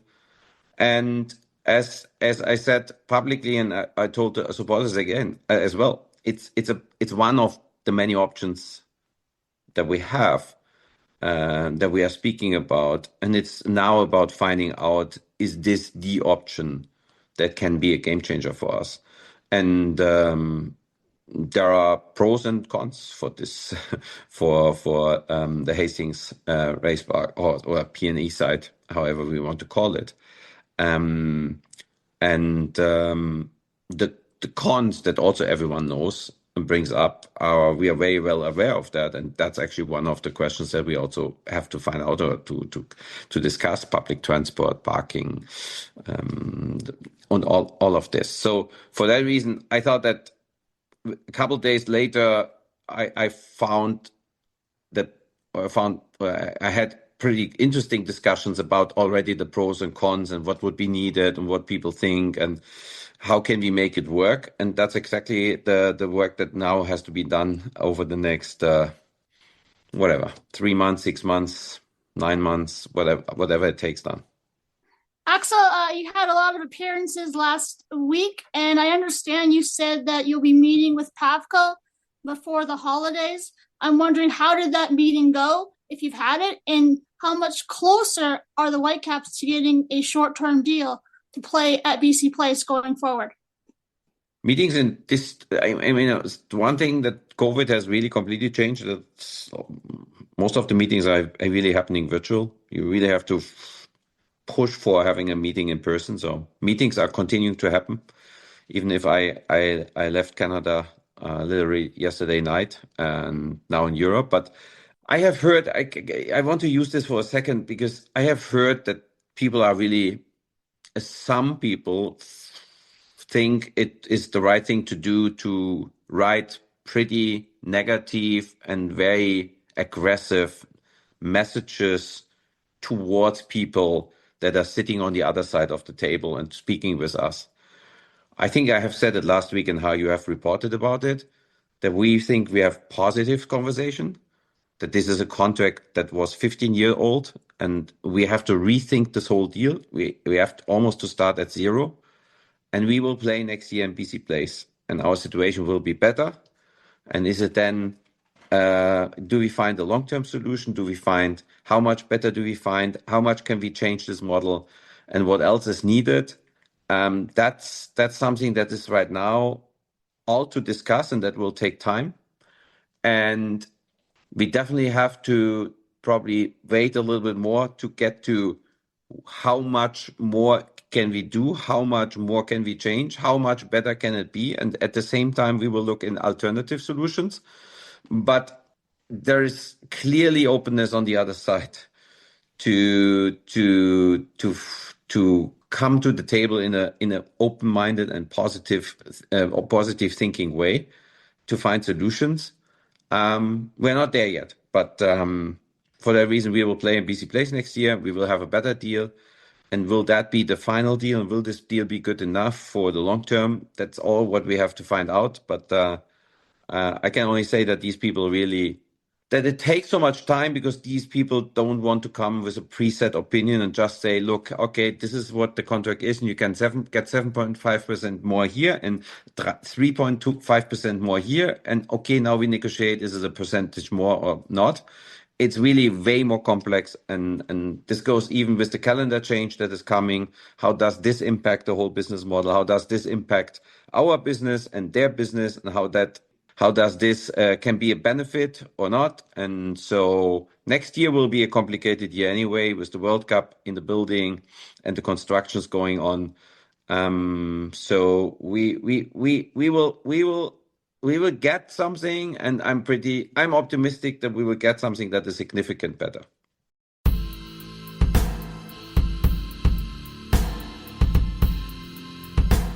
So hopefully 2026 will be bringing positive news, both in terms of the current stadium situation at BC Place and the future one to come up at Hastings Racecourse.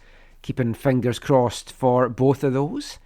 Now, the last little bit of Whitecaps news we'll talk about this week. I was going to talk about the rumoured MLS divisional alignment, but we'll do that in a future show. It was announced on Tuesday that the Whitecaps would be one of the 18 MLS teams to take part in next year's Leagues Cup. The 9 teams that qualified from the playoffs from both the Western and Eastern Conference being those 18 teams this year. Whitecaps didn't take part last year, and it was said because they were taking part in the Champions Cup and the Canadian Championship. But you hear this news and you feel, well, it's just going to add to their already insane amount of games that they had this year, 53 in total. Inter Miami, of course, did have more as they were taking part in the Club World Cup as well. But now, 2026, the Whitecaps will be taking part in 4 fronts, So it's more finals to make, and hopefully this time win as well. But it does mean that strong squad depth is absolutely critical now. We'll talk a little bit about our thoughts on taking part in the Leagues Cup and why the club have decided to do it as well. But first of all, let's just hear some of Axel Schuster's thoughts on that very subject.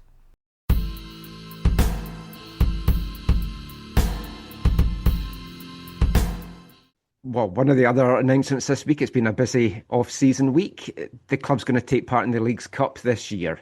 Now, I know last year it was, if you were taking part in the Canadian Championship Open Cup, you weren't necessarily also in the Leagues Cup. Was that the club's choice to play in that, or did you not really have any choice in it? And how do you feel about having extra games now in what was already a crazy year this year in terms of game numbers? Yeah, the actual champion played in even one more competition last year, because they played in Leagues Cup and in Club World Cup, and not in US Open Cup. We played in Canadian Championship. So Miami, LAFC, and Seattle even played the competition more. The thing that I have to say is the Leagues Cup is a very important competition for our players, because in the Leagues Cup, because it's a new competition, the players have negotiated substantial bonuses for themselves. And they are coming out of the business case of the Leagues Cup, not even from us. And for that reason, I felt really, really sorry for our players that last year we were not able to play. Because look at what team we had. And the Leagues Cup was coming when we were done with the first half of the season. The Champions Cup was done, and the Canadian Championship was also mainly already done at that time. And then the Leagues Cup start. So yeah, it would be in totality more games, but it would not at any time an additional competition. It would have been an additional competition at the time where we had no other competition other than MLS anymore. So it would have just continued what we had the whole year. And we have handled that pretty well in the first half of the season. So said that, and Thomas would have been there. So, I mean, imagine we would have played pretty well in the Leagues Cup. It would have had a very positive outcome for our players.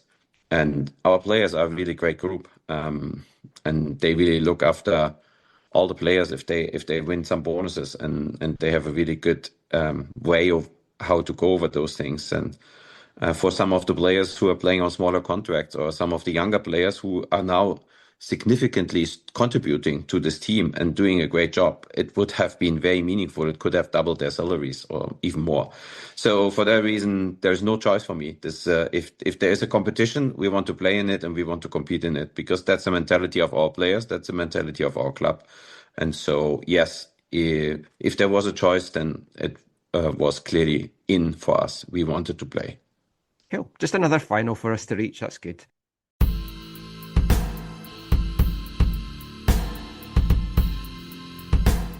So some more from Axel there. The final thoughts from Axel on this show, talking about the Leagues Cup, Zach, and they're going to be playing on 4 fronts, 4 different competitions in 2026.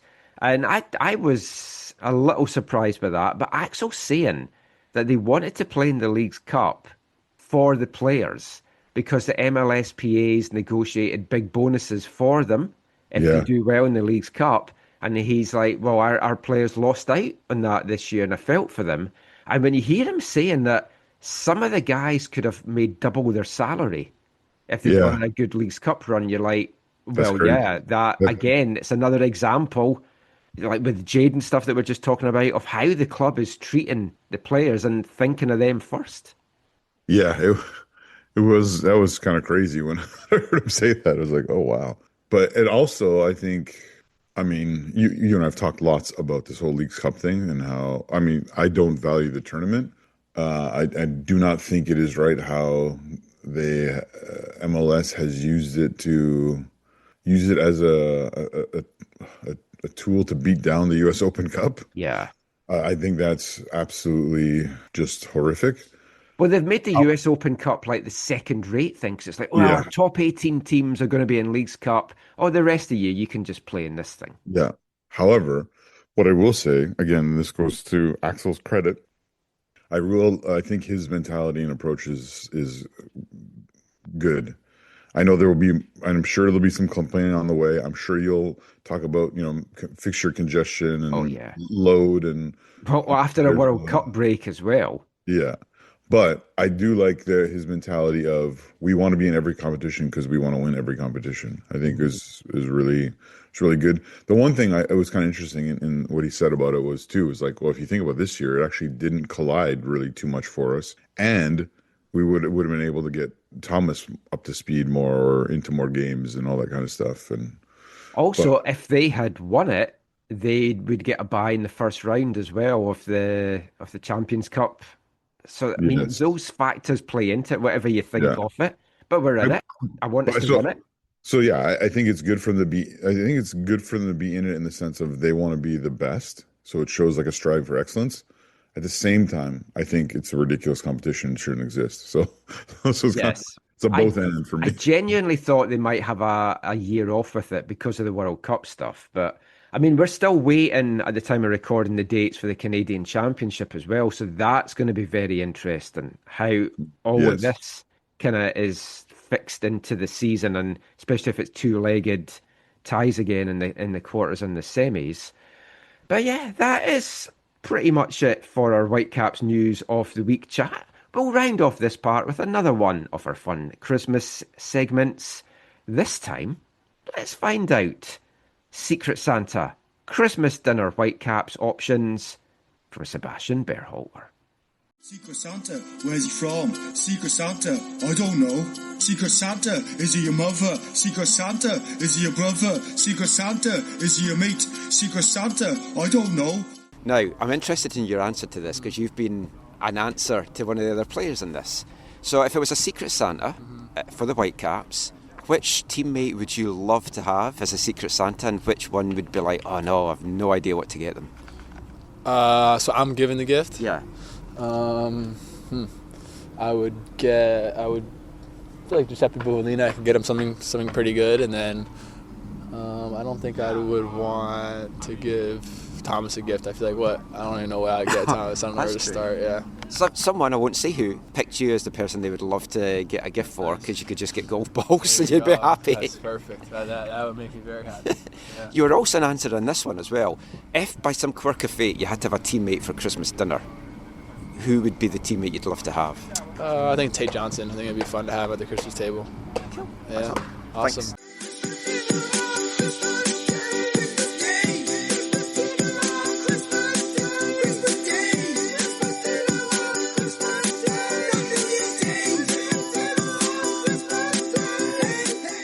Seba there talking about Whitecaps, Secret Santa, who we'd like round for Christmas dinner. I think I know the answer to this, Zach. If you had to pick a Whitecap to have for Christmas dinner, who would you have? That's not really a question, is it? No, but I mean, how much fun would it be having someone like Thomas Mueller around for Christmas dinner? Exactly. Yeah, I think few drinks down him. I think outside of him, I'd probably have to. I mean, just because I've known him for so long, I'd probably go with Sam. Yeah, interesting conversation certainly to be had there. I would. I mean, it's been noted in these already. Eddie Erocampo, even though there's the language barrier, just because he seems so much fun, Seba's like, there'd be confusion there as to what's going on. I mean, that would just be fantastic to have someone like that. But I mean, we have quiet Christmas dinners. It's just me, the wife, and the dog anyway, and we've basically done that every year since we've been married. And then Boxing Day, when we were in Scotland, is when I had my big family thing. So many folk get together on Christmas Eve and stuff as well. But yeah, hope everyone enjoys this festive period. We're going to talk some more Whitecaps over the next two parts as we finally get to hand out our AFTN End of Season Whitecaps Awards. We'll be back with the first of those after we hear song number 5 in our festive 15. Fast forward 3 minutes. If you want to miss out on a cracker, I recommend you don't. For those that want to hear it, we'll be back right after this. Hi, I'm Sebastian Berhalter, and you're listening to the AFTN Soccer Show.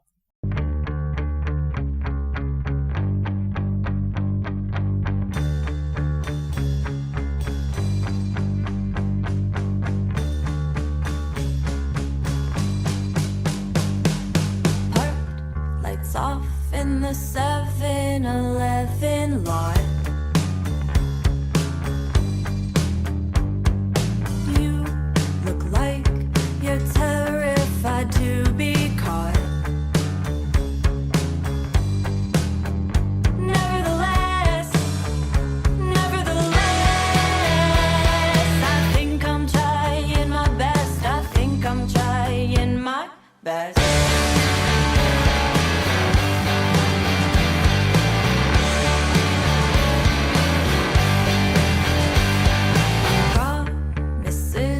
Too big, they turn into lies.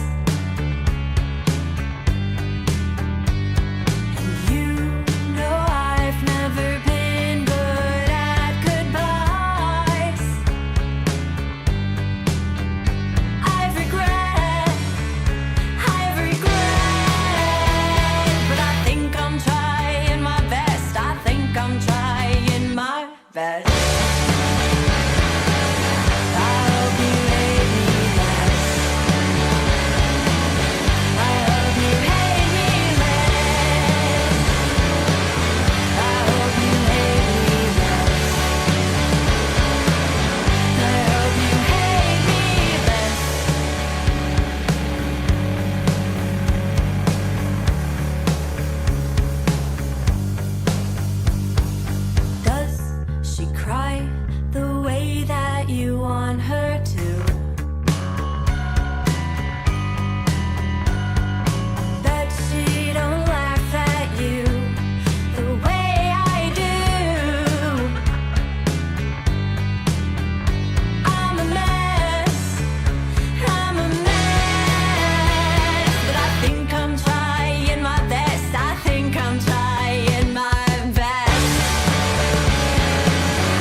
Welcome back to the AFTN Soccer Show on CITR Radio 101.9 FM. And kicking off this part, it's song number 5 in AFTN's Festive 15 for 2025. A New York City band called Strange Neighbours, spelt without the U, as you would expect. And that is the first single to be taken from the band's second album, the excellent People Pleasers Pleasing People, which came out in April. That single was released on March 6th. It's called Hate Me Less, and it comes in at number 5. So we've heard our festive 15 song. Now it's time for another round of Christmas Countdown, and this time the theme is going to be the World Cup, because we've got that to look forward to in less than 6 months now before it all kicks off. I will pick the 9-letter selection for this round, and I'll start with a consonant. G. Group G, who are also going to be in Vancouver for some games. Another consonant. N. But we're not up to Group N yet in the World Cup. We might be by 2030. Another consonant. S. go for a couple of vowels now. E. Another vowel. Oh, another E. Oh, this is already looking interesting. Let's go for a third vowel. Oh, it's another E. Oh, Michael. Oh, E's a good. A's a good. E's a bin, A's a good. Great song from Scottish band The Shaman. Consonant. D. Another consonant. C. Oh, I'm going to go for another vowel, I think, just to finish this. I think it needs something that's not an E. And we've got an A. So the 9 letters are, remember, you can use each one just the once. G. N as in name. S. E. E. E. So 3 E's, we haven't glitched. D for dog. C for cat. And A. So G-N, S-E-E, E-D, C-A. And our 30 seconds start now. Remember, it's World Cup theme.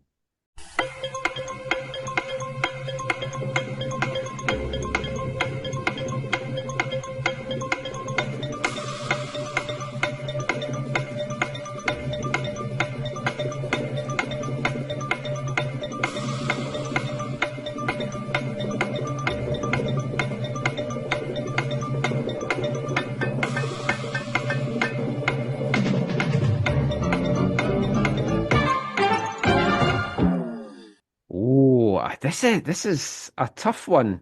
Despite me having lots of words, I couldn't get them to tie in with the World Cup. I am just going to go with 5 again. I have 5 as well. Okay, I've gone for needs. Everybody needs these World Cup tickets, but they're not going to be getting them. The words I wrote down, I'm going to give all the words I wrote down, but I'll tell you the one I'm sticking with. Can, cans, Agnes, case. Agnes. Needs. I have needs on my list, but I'm going to go with, because I feel like just to make it different. My other one is, my other 5 is geese. As in, I wonder if any Canadian geese are going to fly in the pitch at BMO and impact the game there. Oh, that would be fantastic. I think it was a game at Swangard this year. It might have been last year because all the years now just merged into one. That there was geese all over the pitch from Central Park, and they had to stop the game to get them off. And then they got them off, and then they all just landed in the other half of the pitch. There's an elementary school behind the building I work in, and it is like I thought when I started working there, I'd be like, oh, this is so amazing. There's a grass pitch. Well, I'm sure we'll always be up on it playing, or like I'll take students there, we'll kick a ball, we'll throw a ball, whatever. But there are so many because it's so close to Mill Lake, there are so many bloody geese that every time of year, the field is just covered in goose crap. Oh. And I never go there. I literally never go to that field. Yeah, I can't remember. It was something that we were taking Annie to walk, and it was just, we can't. It's just geese crap everywhere. Well, one time one time I think we did with a whole big group of people. But one time we went as a family. Like, oh, let's just go play bocce ball. Let's go to Mill Lake. So we tried to play, but you couldn't play bocce ball without your ball running through crap. Like every time you throw one, you'd be like, oh, it's going. Oh no, it bounced off that geese crap. Oh, it missed. Okay, where's the hand sanitizer? The thing is, like, for the World Cup coming, like, the Canadian goose is going to be like an icon for lots of fans. Are going to want to try and get pictures with it, and I'm sure there'll be some merchandise with Canadian geese done up for the World Cup. Bound to be. Well, the moose is going to be, I think, more important because of the it's the mascot, I guess. Yeah. Anyway, after round 2 of Countdown, I have 10 points. Zach has 9 points. There's all to play for, and we'll be back with the third, final, deciding round in part 4. So let's get back to the football chat, back talking Whitecaps, and finally, the season is over.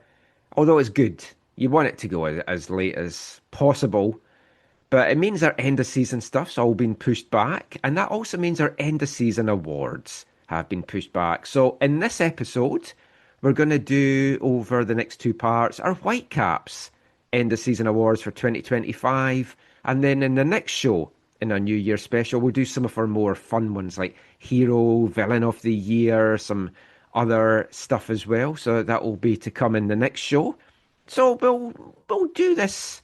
We'll do some awards, have some Christmas stuff, do some more awards, have some music, and that's how we'll kind of do the next two parts. So we'll start off with the biggie. Whitecaps Player of the Year for 2025. I'm going to do my top three, Zach. Yeah. And you can see your thoughts. So number three, for me, Brian White. Another fantastic career season for the striker. 36 games played across all competitions. 24 goals. 3 assists. So 2/3, 2 out of 3 games, he's putting the ball in the back of the net. He had a career high in 2023 in MLS, 15 goals. We said, he can't do that again. 2024, he did exactly that again and got 15 goals. And we're like, another career year. He's due a dip. This year, and considering the injuries that he's had as well, where he's had 4 spells where he's been out, he got 16 goals in MLS regular season in 2025, along with an MLS All-Star nod, national team call-ups.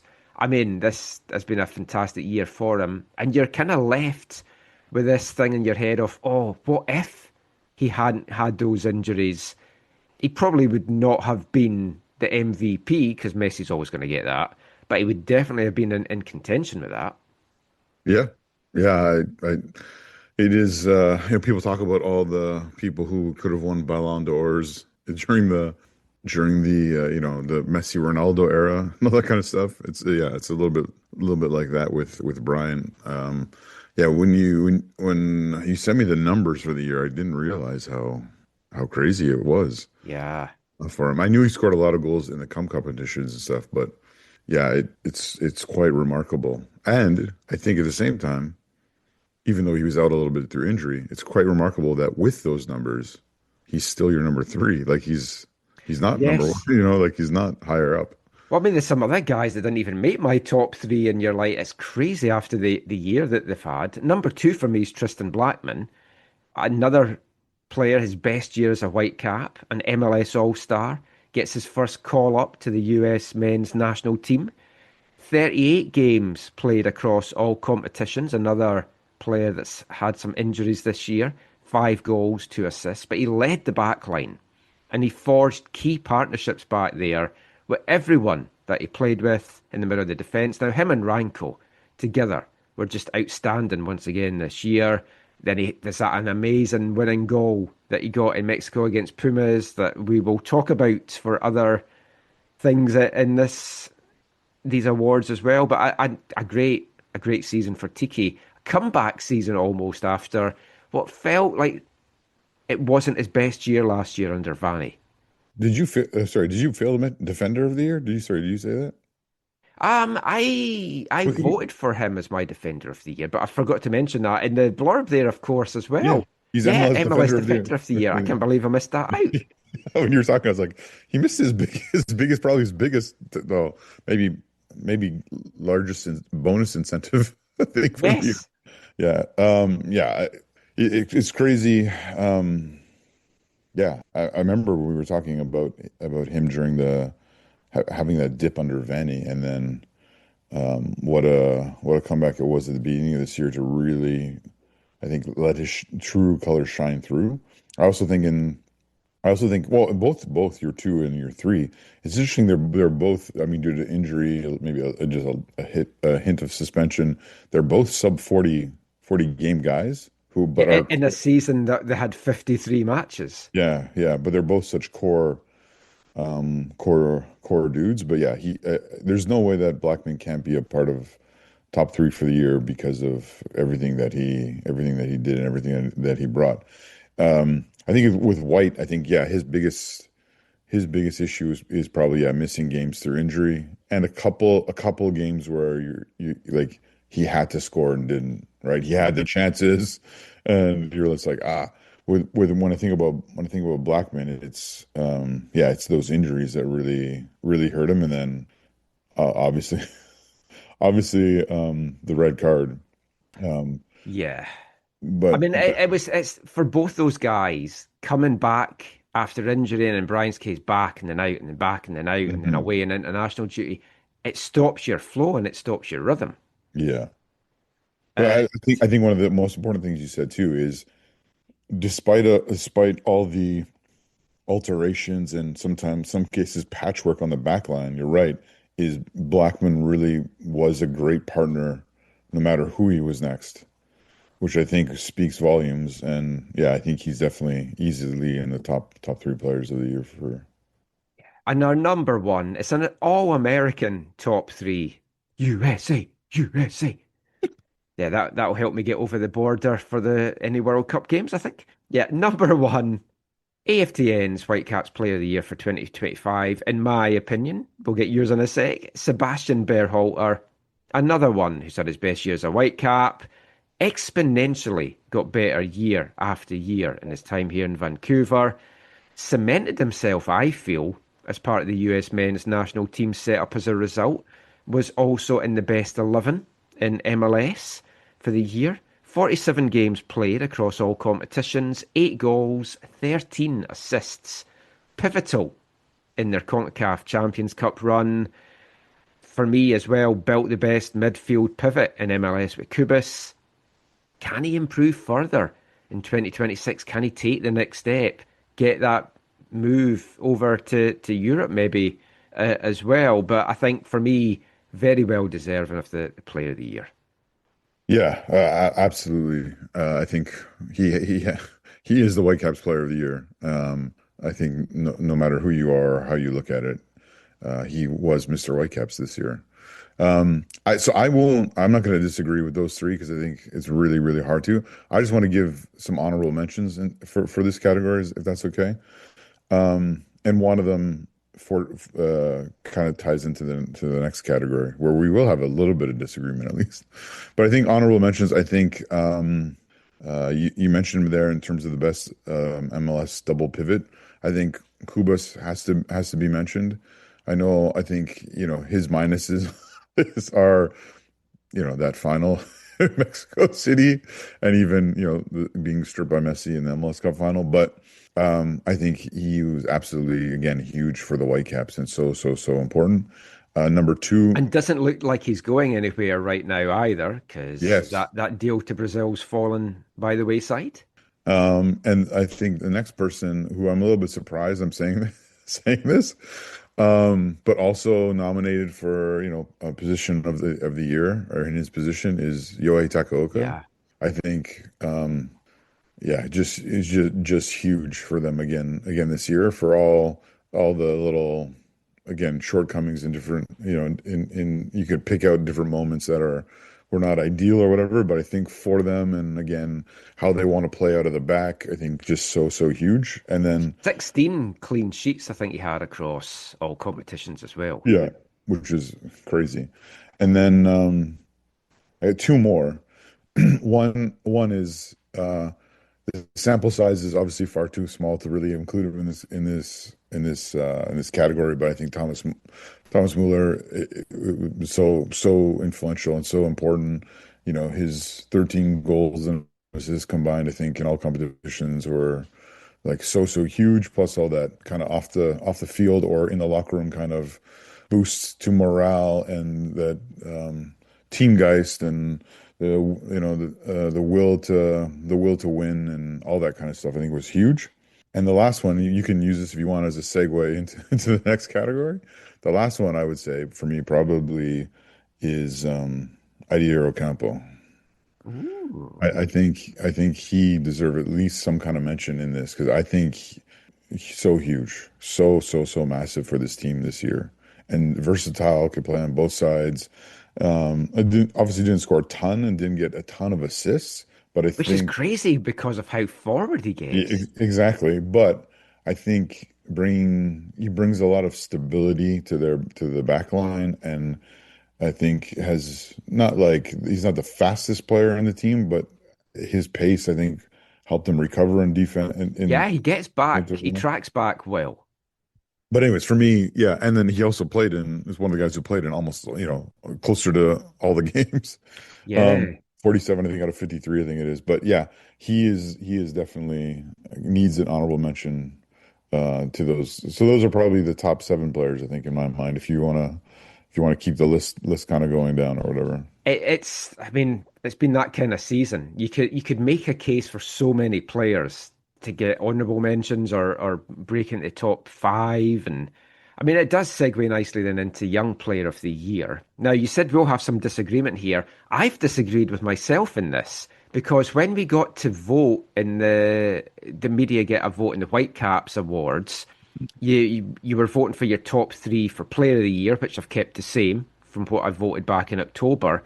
But I've changed my top 3 for Young Player of the Year because partly when I did it, I'd forgotten about Eddie Aracampo being under 23 because I was thinking it was 21 and under. And then when I reread it, I was like, oh, I should have had Eddie in there.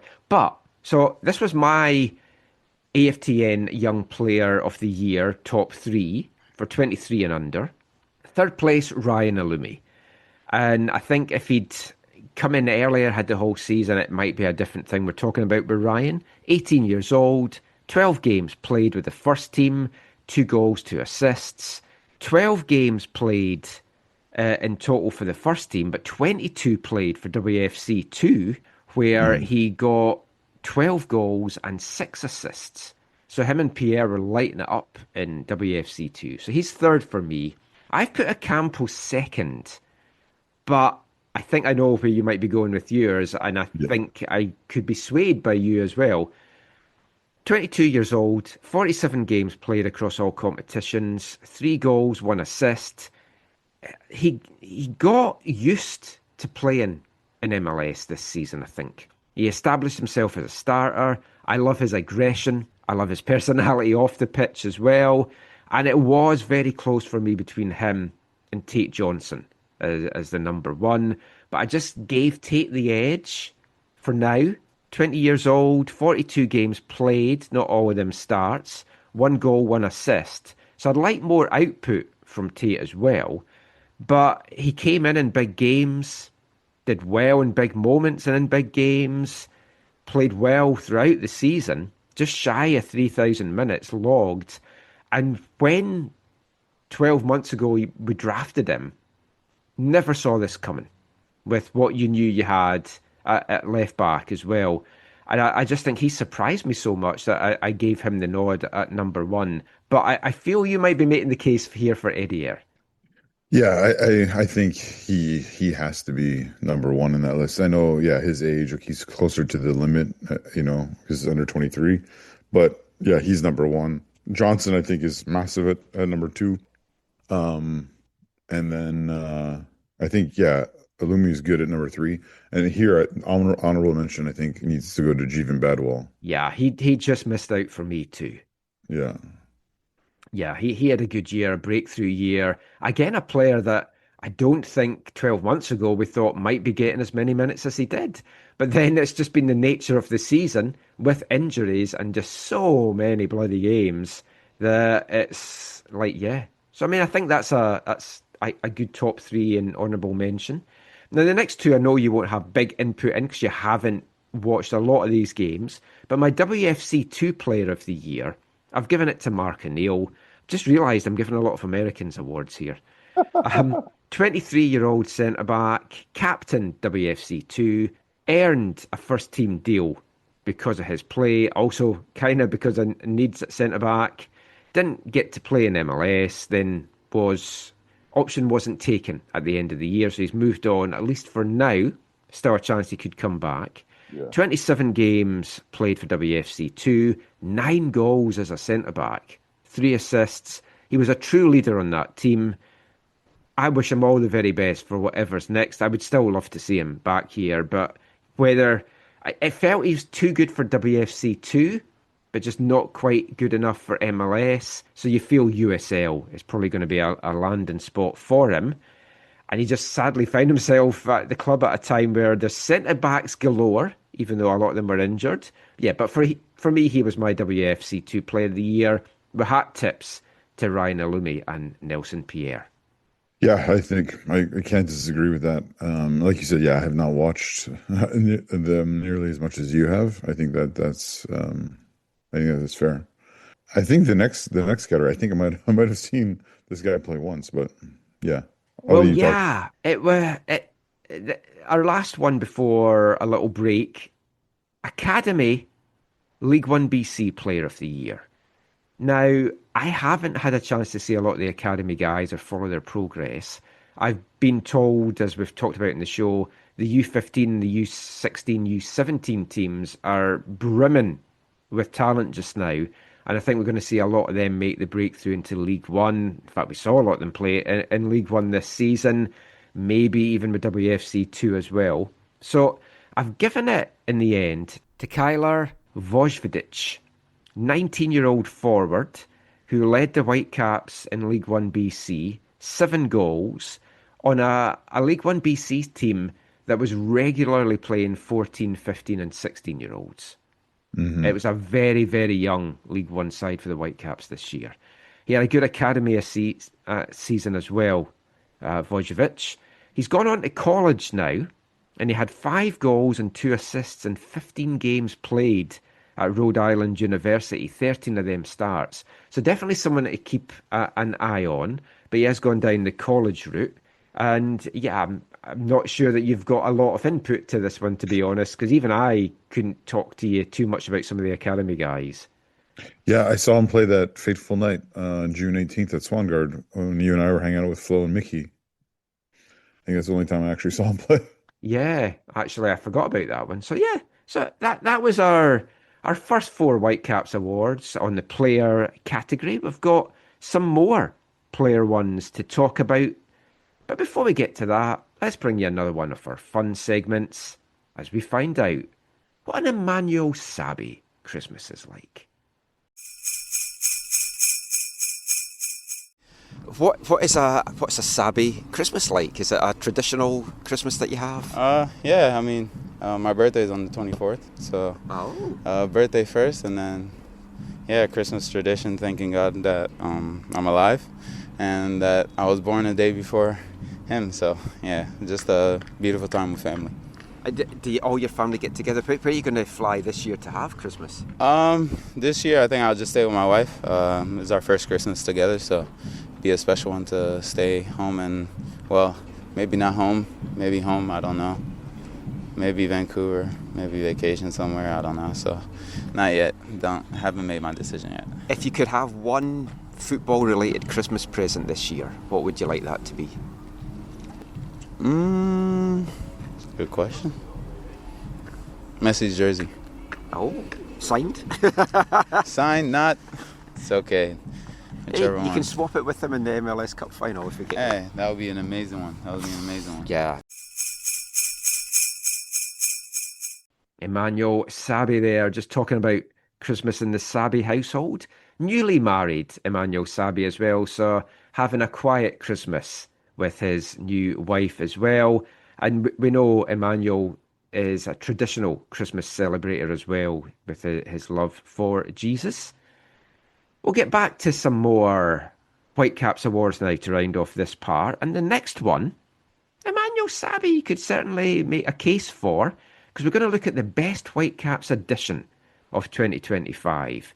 Now, for me, Sabi's my runner-up. 37 games played, 9 goals, 6 assists. Started the season with an injury, as so many did, over the course of the year at least. And then just finished the season with a bang.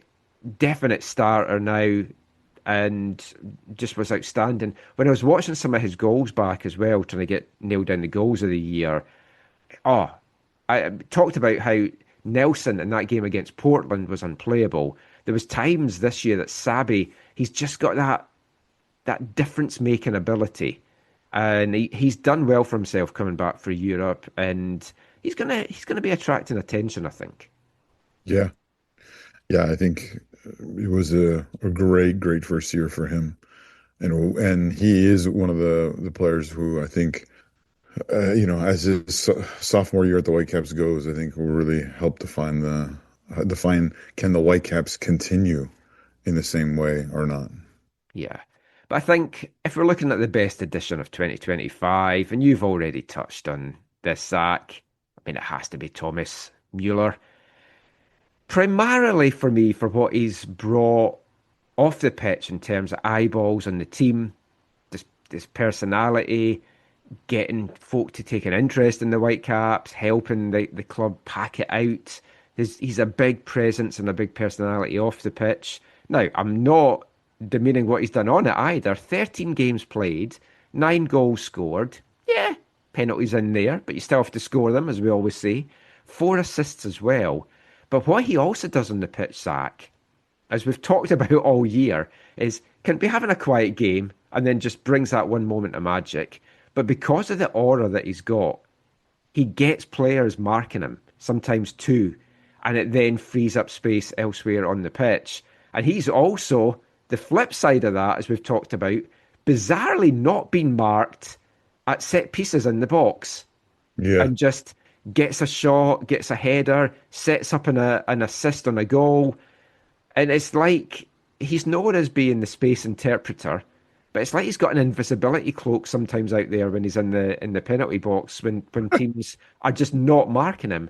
But I mean, what an addition he has been for the Whitecaps this year. Yeah, I think those two are, if you're talking about, I think Sabby wins the award for, being here the whole season, kind of addition to the to the club. And then Thomas, kind of for the little time he was. I won't disagree with anything there. I think, again, I would just add, I think you have to have an honorable mention to like a Tate Johnson. I think is just was so huge,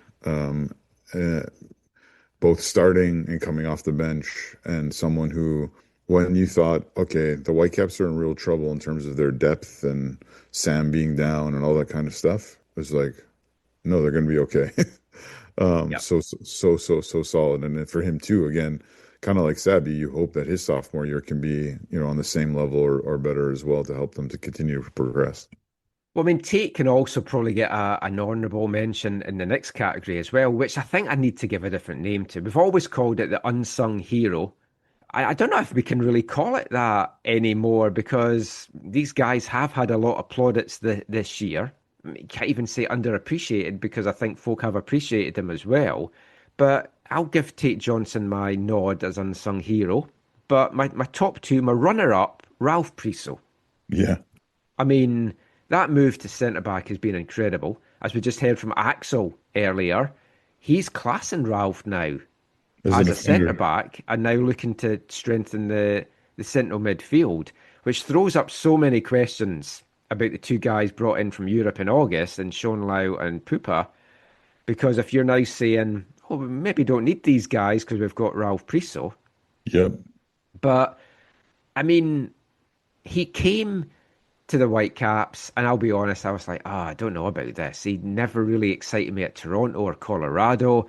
When we spoke to him on the show, he was very open about the miserable time he had in Colorado and just wanted to come back to Canada, just did not enjoy it at all. And under Vanny loved him. I didn't quite see that he was the guy that, you definitely want him around. He was a good depth, but definitely below Kubis and Berhalter in that regard, in the midfield. But then this year, even in that position, the games he's come in, the games he started in midfield, he's done well. He's not flashy, but that move to centre-back, I think, just blew everyone away, and like, wow, he is really good there. And in this world of football, if you can play multiple positions, you extend your career. Yeah, I totally. I too. The comment from Axel, caught my ears, made my ears perk up a little bit as well, because I know, I think you and I were talking, I can't remember if it was on the last show or just you and I talking casually, that if a Berhalter or a Kubas were to have left, could he have been that kind of solution in the middle of the park where you don't have to bring in as big of a player to fill that role, because of maybe he's able to step up into it. But what he contributed out of the center back position this year for the Whitecaps is it's like mind blowing. Like you would never have thought that And popping that up would, with a big goal as well in the yes, playoffs against Dallas. exactly, yes. And Both ends of the field. for a team that likes to play with the ball at their feet out the back, like he's ideal for that. Hmm. I mean, talking of the centre back situation, if he's now classed as a centre back, I do wonder if like Sean Lyle, Pupa, they maybe say to them, look, let's have you here to the summer, Ranko's then back, and then if you feel you want to maybe go back to Europe and get your playing time there, we'll let you go. I think that would make the most sense. But of course, you can never forget the season that we've had in terms of injuries, especially with centre backs. So you do need that depth. And talking about players that can play in a variety of positions, my unsung hero, although he's not really, because I've sung his praises all year round, Yeah. I've made it very clear. He's my favourite Whitecap. I was speaking to Nathan this week just about something, and my last comment to him, as we were about to hang up, was one final thing. Do not get rid of Matty Laborda, or you're going to break my heart. Yes, Matty Laborda is my unsung hero of the year. 42 games played, 6 goals, 2 assists, a Swiss Army knife. He can play left back. He can play right back. He can play central of the defence. I mean, he was brought in as a centre back, and then we saw him play at right back, and now he's made the switch to left back, and he's been excellent. And it will be interesting if everyone is fully fit next year, where he fits in. Does he dislodge Ocampo and get the right back spot back if Sam Arakugbe's good to go on the left? Definitely see that in some games. Can see him at left back in some games. Could see him in the middle of defence in some games. And I think with all the games we're having on 4 fronts, as we talked about, we need him. And yeah, his salary is going to be over $1 million, and it's going to get bought down, hopefully. But it was pleasing to hear Axel talk about him, because it allayed my fears that he might go. There's going to be offers for him. We know there's offers for him, but he's not going anywhere. And Axel's spoken about his importance, and that's why he is my unsung hero, although sung. Yeah, and again, I can't disagree with you here. Tate, Ralph, and Maddie, I think, are all kind of well deserving of the category. The only one correction I want to make is actually, I think Maddie does need to be at least in the honorable mentions for the player of the year. He's the one player who probably left out of that he was really, really deserving. So he's in that, whatever, I guess five honorable mentions for that category. Yeah, I mean, 6 goals in the year, and the amount of times we've talked about you're watching the game play out and you're like, why is Laborda our furthest player forward in this breakaway? Well, yeah, he also just is the massiveness of some of those goals, right? Yeah. Like he gets into the middle of the box just so fast. The one against LAFC in the playoffs, right? Like it's an irreplaceable goal for them, right? Like, yeah, huge, so huge, so huge. Yeah. Final player category for this part, and only going to give one for this, and curious to see your thoughts on it. My Whitecaps player to watch in 2026. Now, we haven't had a good run in this. A lot of the players that we've picked over the years, like Marco Bustos and Kian's Froze, and just players that then haven't made the step on in the breakthrough. I'm confident of this one. My one to watch for 2026, Ryan Illumi, which, if, as Axel indicates, is a player that they've got a lot of faith in, and that him and Nelson Pierre, they want to have a look at them in pre-season to see if they can be the backup to Brian White. If they both do well and no other strikers brought in, as we touched upon, we could be looking at a potentially massive year ahead for Illumi. I mean, there's already rumours that PSV Eindhoven were having a look at him. He's in the Tunisian under-23 mix now. I mean, a good year for him. Could see him end up with a big move overseas as well. Yeah, I think you're spot on with him as the choice. I would say honorable mentions to players like Badwall and Johnson, but yeah, he is the one who with the departure or the confirmed departure of Rios, he has the opportunity to really take that center forward spot and run with it. Or him and Pierre, I guess, have the opportunity to maybe be those kind of backups. But yeah, it is exciting. Yeah, it is. And it will be interesting to see how things play out for him. So congratulations to all our AFTN award winners there. We've got more awards to come out as we'll look at Game of the Season, Goals of the Season, Save of the Year, and some fun ones thrown in as well. They're all coming up in the next part after we hear song number 4 in our Festive 15. As always, if you want to skip the music, fast forward about 2.5 minutes for this one. For those that want to hear it, song number 4 is coming up right after this. Hey guys, my name is Mark O'Neill, and you guys are listening to AFTN Soccer Show.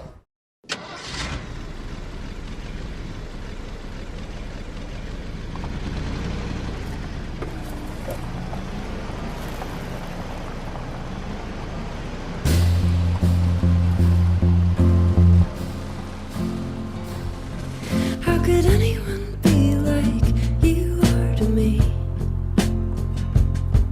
How could anyone be like you are to me? Waiting for another one. Maybe it's the big one. Called off the date 'cause I didn't think we'd have fun. How could I let you in? I wake up gasping every morning.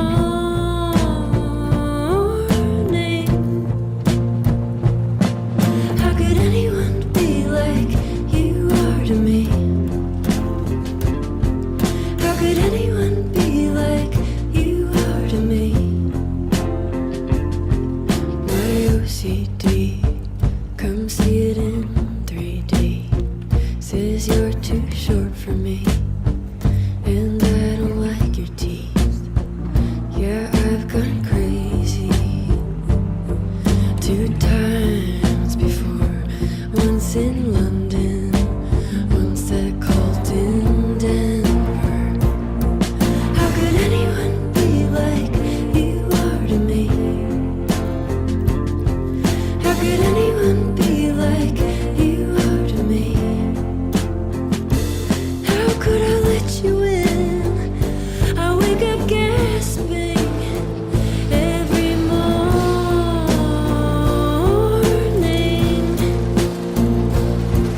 How could anyone be like you are to me?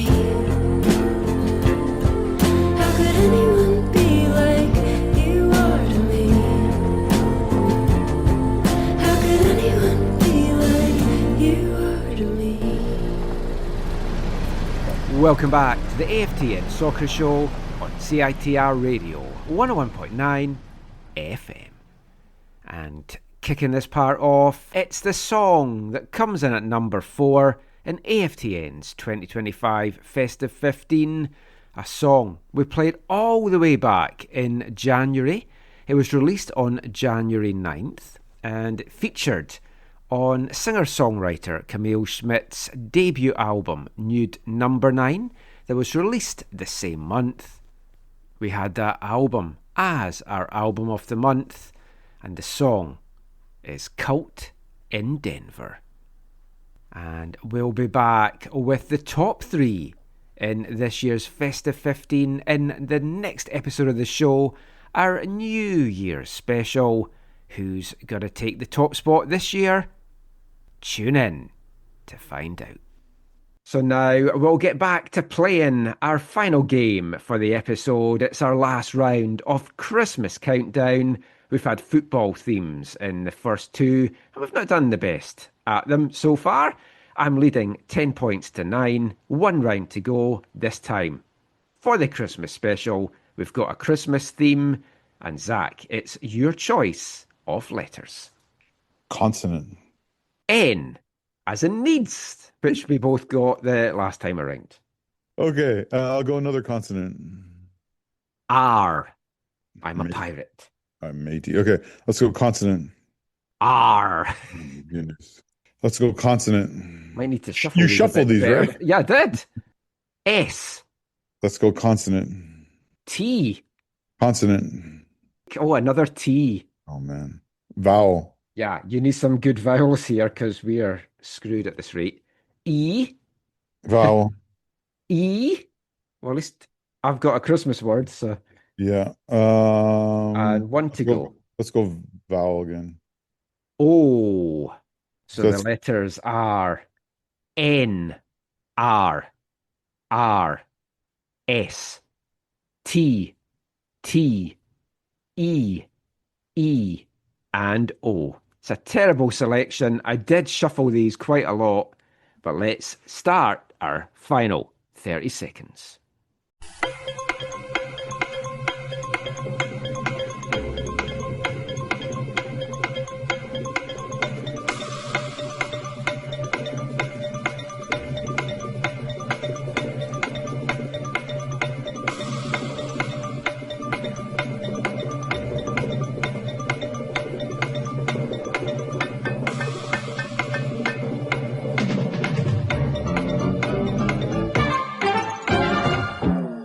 Oh, time is up, Zach. How many did you get? Oh, only 6. Oh, I have a 7. Oh.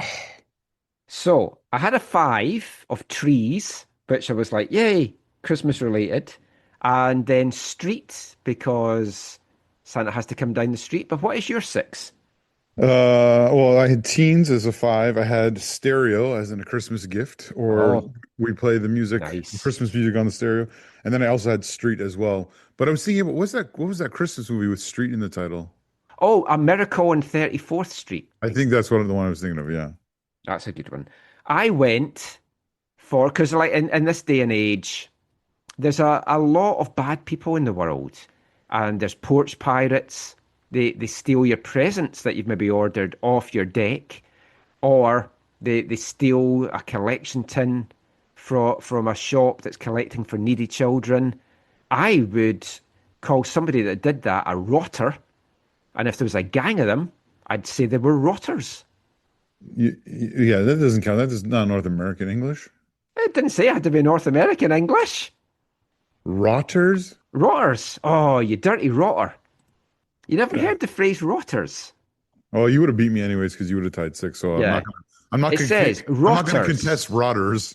Rotters is primarily British slang for a despicable, worthless person. Wait, are we allowed slang? You had Agnes the last time. That's a name. Yeah, you're not allowed names either, usually. But Okay, I'm sorry. Well, that was not one I went with. I just told you my process of what I wrote down. rotters is a great word. We need to use the word rotters more. There's a famous Sex Pistols clip. Bill Grundy. If anyone doesn't know Bill Grundy and the Sex Pistols, search it on YouTube. He was trying to provoke the Sex Pistols on a live TV interview to get them to swear. And then they started off by saying, "Oh, you dirty rotter. Oh, what a rotter." But then they were provoking them more, so then they just dropped F-bombs all over the place. And this was on live tea time television. And he got fired and never worked in TV again. The funniest thing about that story is, you know how on TV you have the green room? Yeah. So the Sex Pistols were in the green room afterwards, and all the phones were in the green room. So people were calling to complain about them, and they were answering the phone to all these angry people complaining about them and telling them to F off and everything. Definitely check that out if you've never seen it on YouTube. But that was our final round of Christmas Countdown, and the score finishes. Zach has 15, respectable, and 17 for me with my rotters, which is disputable. But what is Christmas if you're not having an argument over a game?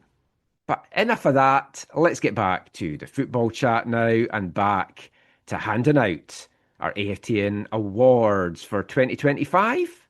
And we're going to kick this part off by looking at game of the season. And wow, so many wonderful performances this year in a momentous year for the club. Some honourable mentions for me just to kick things off. Just missing out a place in my top 3. the 4-1 first kick win over Portland in February. It was nice that I started the year in Portland in the first game in MLS, and then I finished it in the last game in MLS down in Miami. But I mean, that was an amazing performance all round.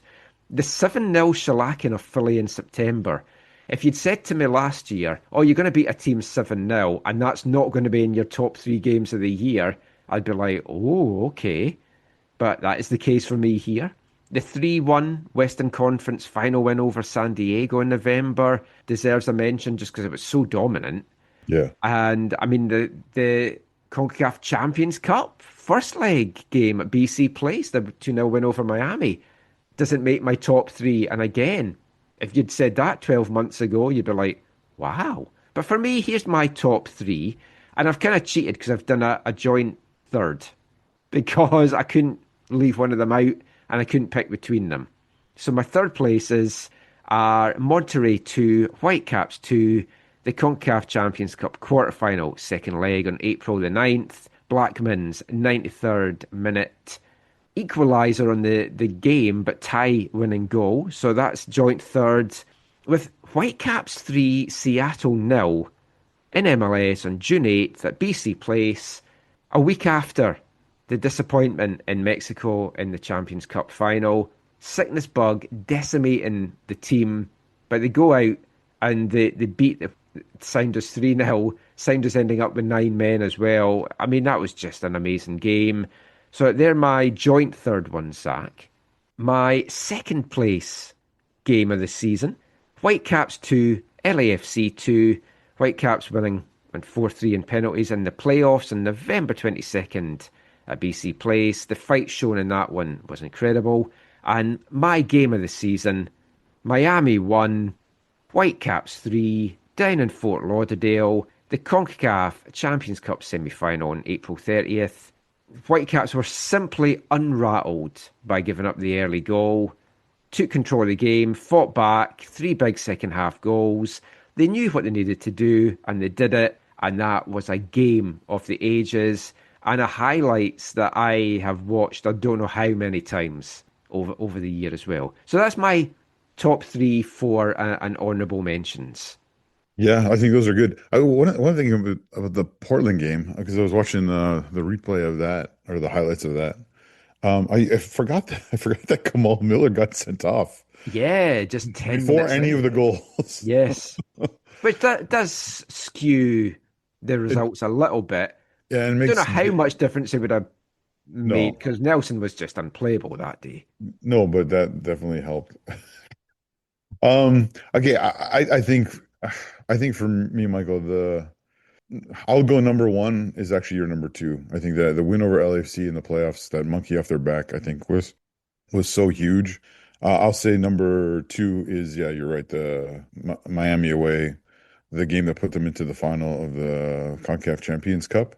And then I'm gonna go my number 3 is more sentimental, is the Vancouver Derby. I knew you were going to pick that at some point, or at least give it a mention. It has to be in the top 3 for me, so I'll put it there.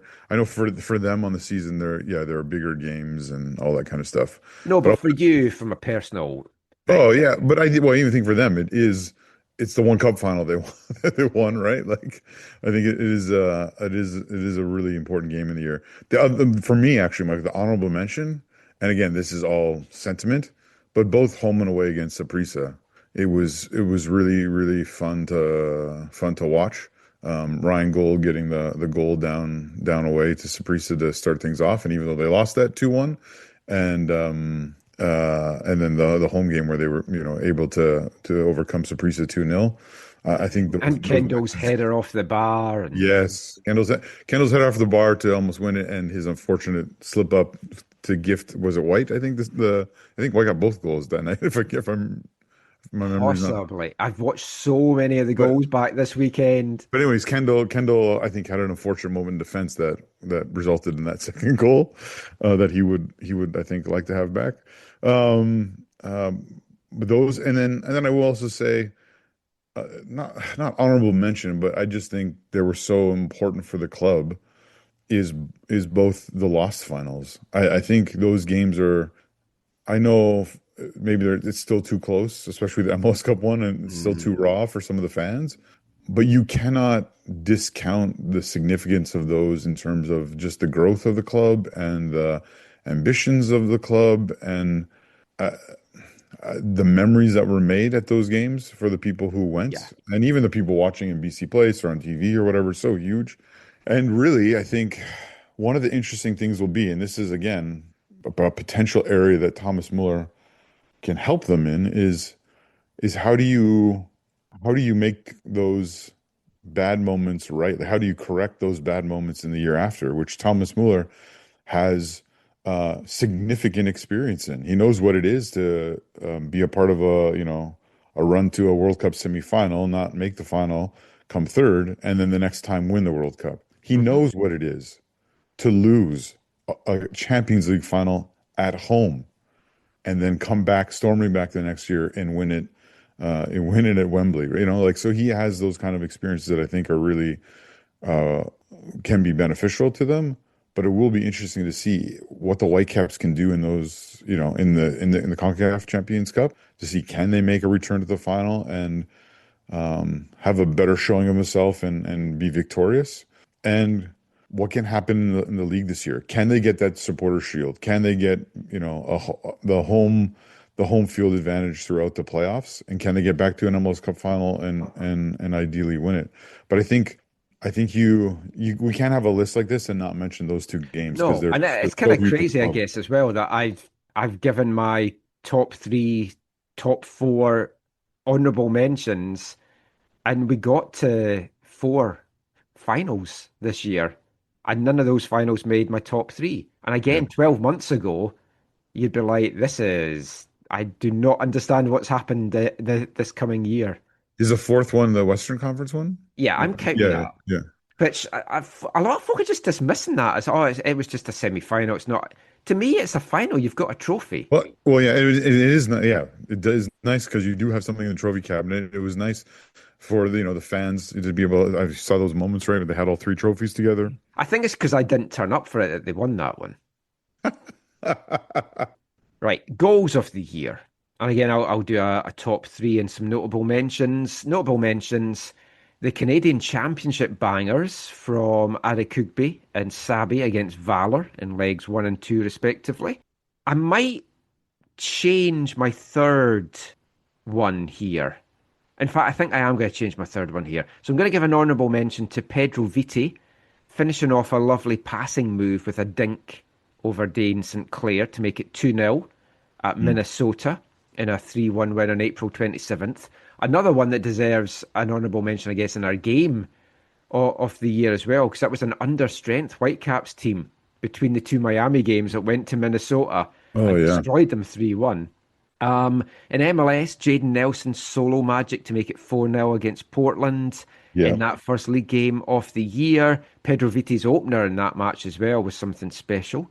Sabi started and superbly finished the winning goal in a 1-0 win at LAFC on June 29th. So I've switched, and I was thinking about this last night, but I've gone for this. This is a good switch because this is a great goal. Yeah, I think my 3rd place finish for goal of the season, Brian White, the first goal in the win down in Miami, which basically, I mean, it didn't put the tie to bed, but pretty much put the tie to bed even at that point. His finish, that sublime outside of the foot, perfectly placed into the side net and into the far corner. It was a beautiful finish from Brian. I think it was one of his best goals of the year, one of his best goals as a Whitecap. He got the ball. He knew exactly where he wanted to go. Lovely finish in that. My 2nd goal, interestingly, my 3 goals are all from Champions Cup. My 2nd goal, Tristan Blackman, and this was close to winning it, just because of the drama and everything. His 93rd minute tie winner, equaliser on the night against Pumas on April 9th. Again, a lovely team goal. Ranko plays the ball forward. It's flicked out wide by White to Campo. Campo plays it in perfectly, and Blackman goes in to volley it high into the net. Scenes everywhere. But my goal of the season is in that same game against Pumas down in Mexico, and it's Sebastian Berhalter's opener in the 33rd minute.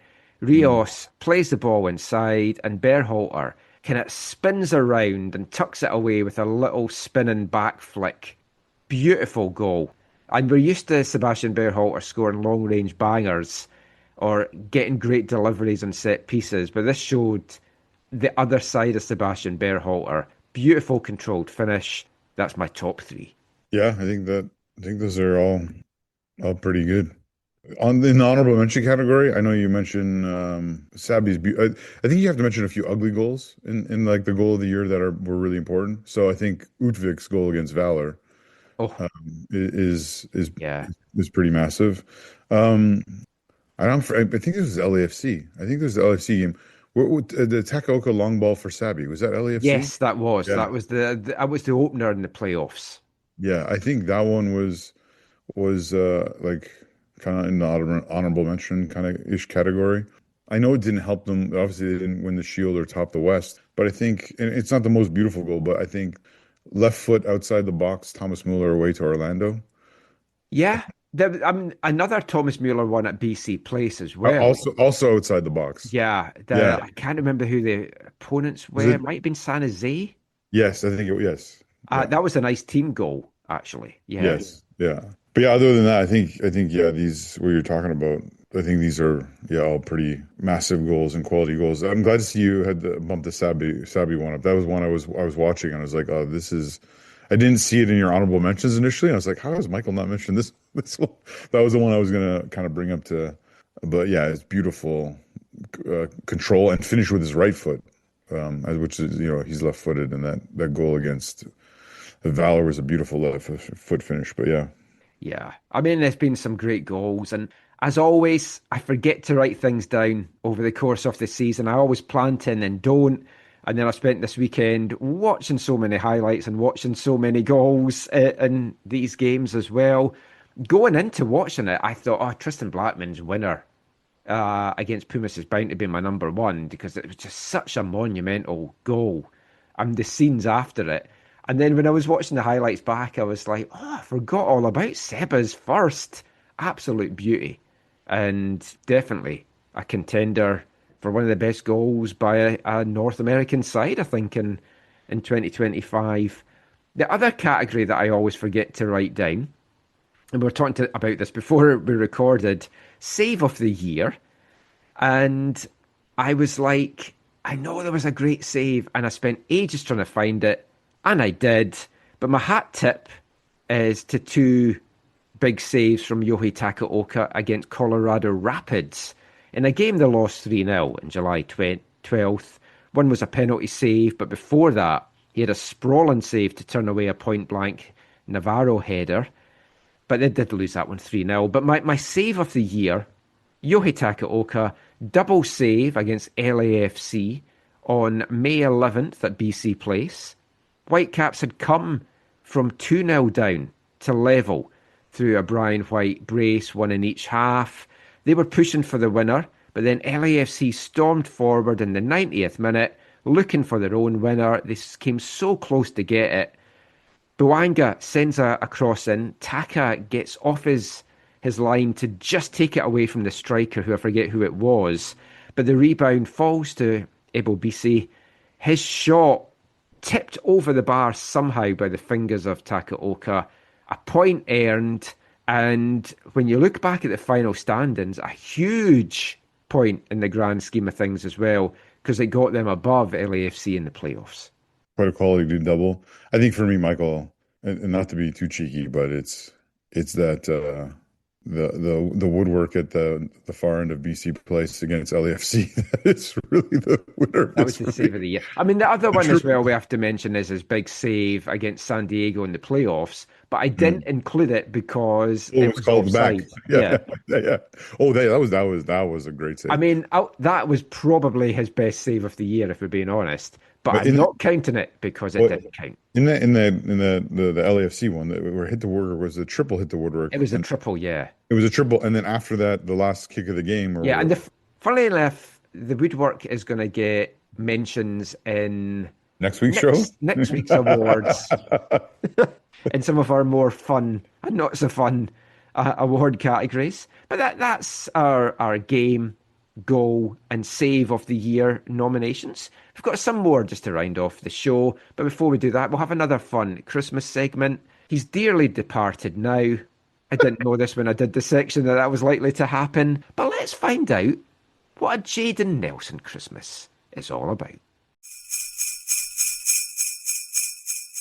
What's Christmas like in the Nelson household? Oh, it's nice. You know, it's a bit different now as I'm getting older and I moved away from my family, you know, but, you know, it's me and my girlfriend and my dog, and, you know, we like to make, because she's Cuban and I'm Jamaican, so she likes to, you know, cook some of her meals that she like back home, and, you know, I try to make some of the meals I like from my household. So it's just a nice time to get together and, you know, just shut off and have some family time. So that's how my household looks. If you could get one football-related present under the Christmas tree this year, what would you like? Football-related present? Yeah, like, is there a new kind of boot you'd love, or...? I kind of have all the boots I want, but probably like a vintage signed Ronaldinho jersey. That'd be cool. Oh. Yeah. He guy? Yeah, he's my guy. So probably one of those. Do you have a favourite Christmas song? Probably This Christmas by Chris Brown. Right, we will play out with that. Jayden Nelson there just talking about Christmas. And I mean, even now he's in Austin, I'm sure he'll go back home for Christmas with the family in Ontario anyway. We've got a few more awards to do just to round the show off. And I mean, Jayden Nelson wins the first one of this, hands down, easy. Best haircut. I'll disagree. I'll say, well, two things. One, Ocampo, number one. And the other thing is Thomas Muller with a beard. Like, that's facial hair. Is that a haircut? I know. But it's so different. I've never seen him with. He looks so good with it as well, though. Yeah, he looks so distinguished. All beards make people look more distinguished, right? Yeah, I mean, that's why I have mine. Yeah. There is a song, like if we ever get round to having our good friend Mr. K as our artist of the month. No. He has a very good song that we'll play in it. No. Men with beards, what are they hiding? Oh my goodness. Name checking a few famous serial killers and other people with beards. But yeah, I mean, I gave Jayden best haircut because I spoke to him early in the year and I had said, we do our awards category. And I went, you're bound to get haircut of the year. And he's like, I better get haircut of the year. I remember you talking. How will that hair do in the Austin humidity? Because I've seen what my wife Caitlin's hair is like. She's got very frizzy hair. And when it gets humid... Oh, she has a nightmare time. Oh, my. So, yeah, Jayden might be in for some fun down in the hot and humid Austin stuff. Now, this category, we've done it on and off, but I thought it was worth bringing back this year. Best international performance by a Whitecaps player. And I've not just a single game, but just over the year, which Whitecap has done best on the international stage. And we've had a lot of them to pick, and like you could give notable mentions for Cubas guiding Paraguay to the World Cup. Yep. He's been awesome in those games. Like a young guy like Ryan Alumi going to play for Tunisia under 23s and scoring in his debut. We've had players that's been away at youth level at World Cup and World Cup qualifiers. Ali Ahmed with Canada. 10 games played, 1 goal, 3 assists, established himself, I feel, as a starter under Jesse Marsh. I'm showing my US bias again. This is not intentional. I don't know how this has happened. But for me, I've given it to Sebastian Berhalter. Broke into that group, has had so much abuse from the American national team fans. Primarily, it feels based on his dad being the former head coach. But 9 games played, 1 goal, 3 assists. I think he's a lock now to get into the World Cup squad. Tristan Blackman also broke into the into that. Didn't have as good a call up. But yeah, for me, I think he just takes the best international performance by a Whitecap. Yeah, I would agree with that one. With the Ali Ahmed thing, Kirk and I used to joke all the time about how Ali Ahmed for Canada was on a different level. And so whenever he would be having a good game with the Whitecaps, Kirk would say, "Oh, this is Canada Ali Ahmed." And then whenever he would have a little bit of an off moment or off performance for Canada, Kirk would be like, "Is that Whitecaps Ali Ahmed?" Now, obviously, it's kind of true though.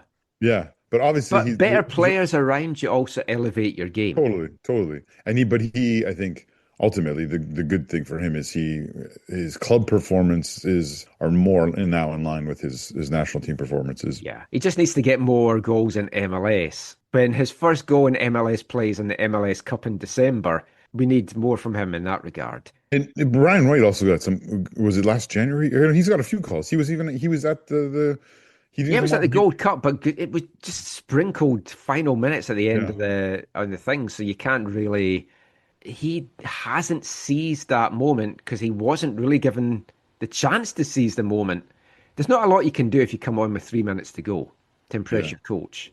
So I do worry about him getting into the World Cup squad. 2 final awards for this episode. Quote of the year. And I've got a serious runner-up, which I loved from the MLS Cup from Jesper.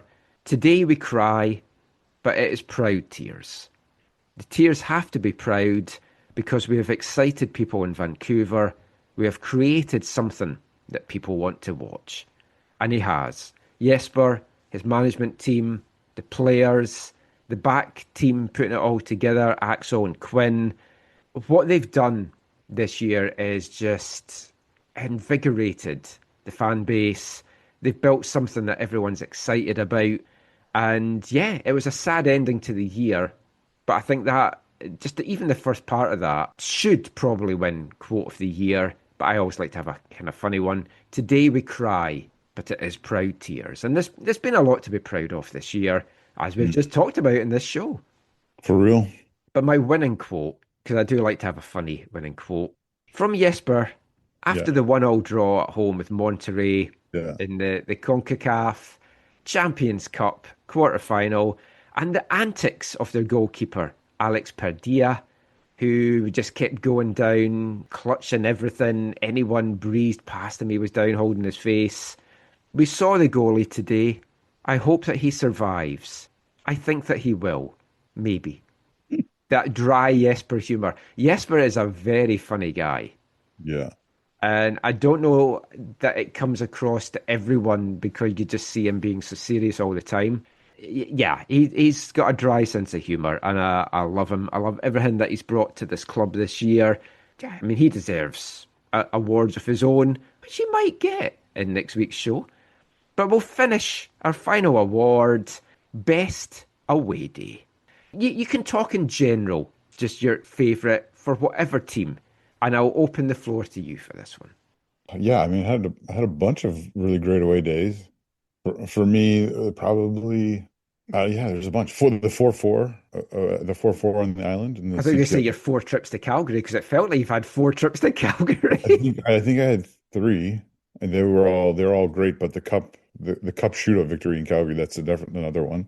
What a game! The 4-4 and also the cup victory on the island. So those 3 with Vancouver FC were all huge. I guess Vancouver FC away at BC Place. That was also a great away day. That was the one I thought you were going to say right away. Sorry, when you said away fans, I thought you meant when I was with Ultras Morado for Saprissa, because that was fun too, despite the result, I guess, for the Saprissa fans. But yeah, then being able to go to the Nations League finals was really great. And then I guess last but not least, even though I wasn't there as an away, it was a home game, but yeah, being at Saprissa again this August. That was the other one I was waiting for you to mention. Yeah, I mean, it was the first time was amazing, but like the game itself was like, okay, it was like a 1-0 win from a penalty with another goal called back for offside. It wasn't like the most crazy game, but the pregame and the postgame were amazing.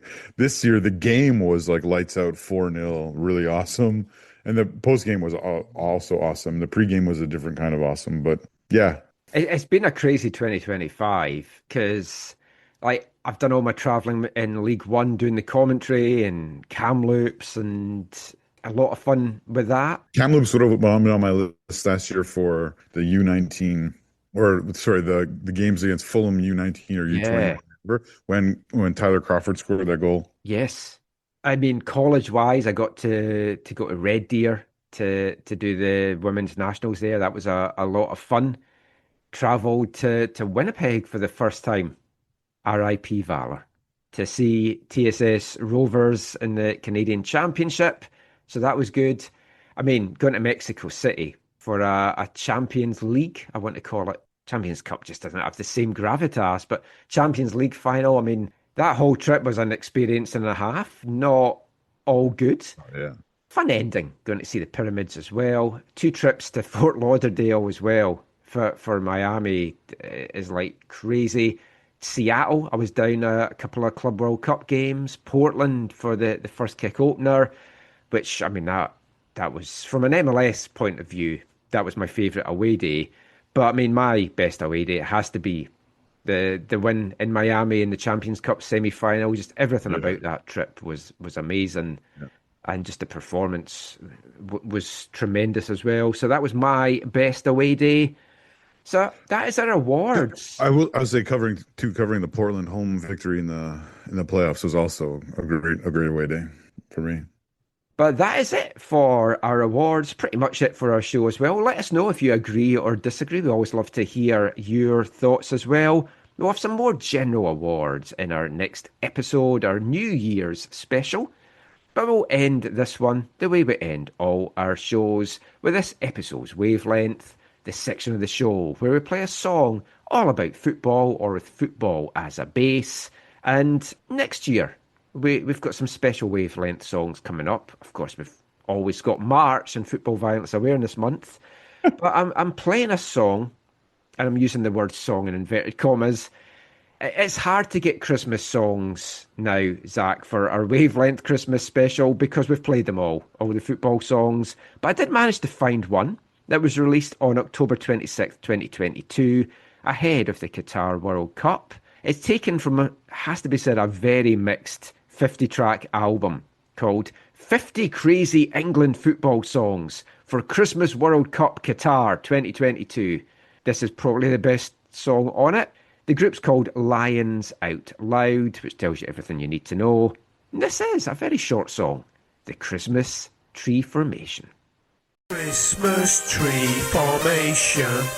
Let's play the Christmas tree formation. Let's play the Christmas tree formation. Let's play the Christmas tree formation. 4, 3, 2, 1. 4, 3, 2, 1. 4, 3, 2, 1. 4, 3, 2, 1. We got a goalie, 4 defenders, 3 midfield, 2 in the hole, and a striker. It's the Christmas tree formation. Christmas tree formation. Let's play the Christmas tree formation. Lines Out Loud, the Christmas tree formation. It is a formation I like, Zach, I've got to say. 4-3-2-1. I don't love it. 4-3-3 I still like as my favourite formation, despite the Whitecaps trying to destroy that, as along with 3-5-2 it should have destroyed over the years. But yeah, let us know your favourite formations. That is it for the show. We'll be back next time with our New Year's show, where we're going to talk CPL and NSL, do some more awards, and we're going to bring you a special 30-minute sit-down chat that I had with Vanni Sartini. So that is all to come. Any final thoughts for you for this Christmas special, Zach? No, just hope everyone enjoys the holidays and have a wonderful, meaningful time to the end of the year. And Yeah, I'm looking. I have now some time off, so I'm really looking forward to these next almost 2 weeks of lots of great time with the family, and yeah, getting ready for some things in the new year. But yeah, hope everyone has a wonderful time celebrating whatever it is they celebrate. Yeah. Just want to echo that as well. Hope everyone has a wonderful Christmas, a wonderful festive period. Eat all your chocolates and cheese. That's what it's all about. And by the looks of our cupboard, that is what it's all about. Hope you get some good football-related gifts. If you do, let us know. We'll talk about them in the next show. Now, usually with our Christmas specials, and I know we've got a lot of new listeners this year because I had the Spotify Wrapped stuff that came in, and it was telling us how many new listeners we had in the year just for Spotify, which has also let me know that my stats apps in Podbean are totally wrong. On Spotify alone this year, our total audience went up 60%, and our new audience increased by 483%. The Thomas Mueller effect, I think we can call that. Yeah. But what we usually do, so for many of you, you'll be hearing our first Christmas special. And if you've made it to the very end, well done. I applaud you. What I'm rambling and trying to say is we always finish by playing Las Vegas's Silent Night because it has a football connection, because lead singer James Allen played for East Fife. But I thought I'd mix it up this year. And I want to finish by playing my favourite Christmas song that was released this year. So a new Christmas song, released in 2025 by legendary punk band The Dead Milkmen from Philadelphia. Thank you for listening to us all year. Thank you for listening to our Christmas special. We're going to finish with The Dead Milkmen. Santa Claus is coming for your eyes. Have a great Christmas, everybody. Merry Christmas.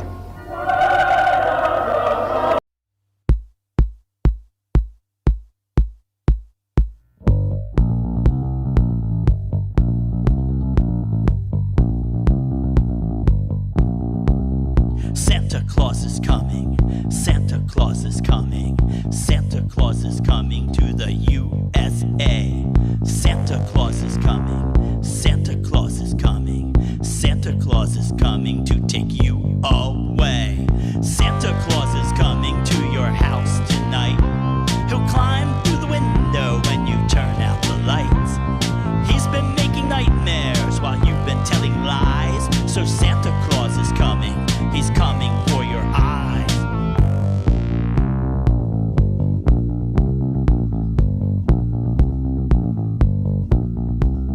Santa Claus is coming. Santa Claus is coming.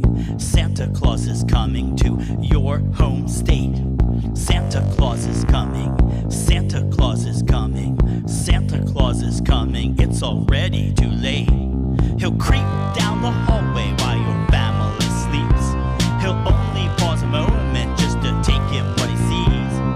He's been making nightmares while you've been playing dumb. So Santa Claus is coming. He's coming for your tongue. Santa has a workshop at the top of the world. That's where he makes nightmares for all the boys and girls. His elves are alcoholics. Their brains are getting soft. They've stopped making toys. They've eaten poor Rudolph. Santa Claus is coming. Santa Claus is coming. Santa Claus is coming to your neighborhood. Santa Claus is coming. Santa Claus is coming. Santa Claus is coming, and he's up to no good. We interrupt this program for a special announcement. A man described as a homicidal maniac has escaped from the hospital for the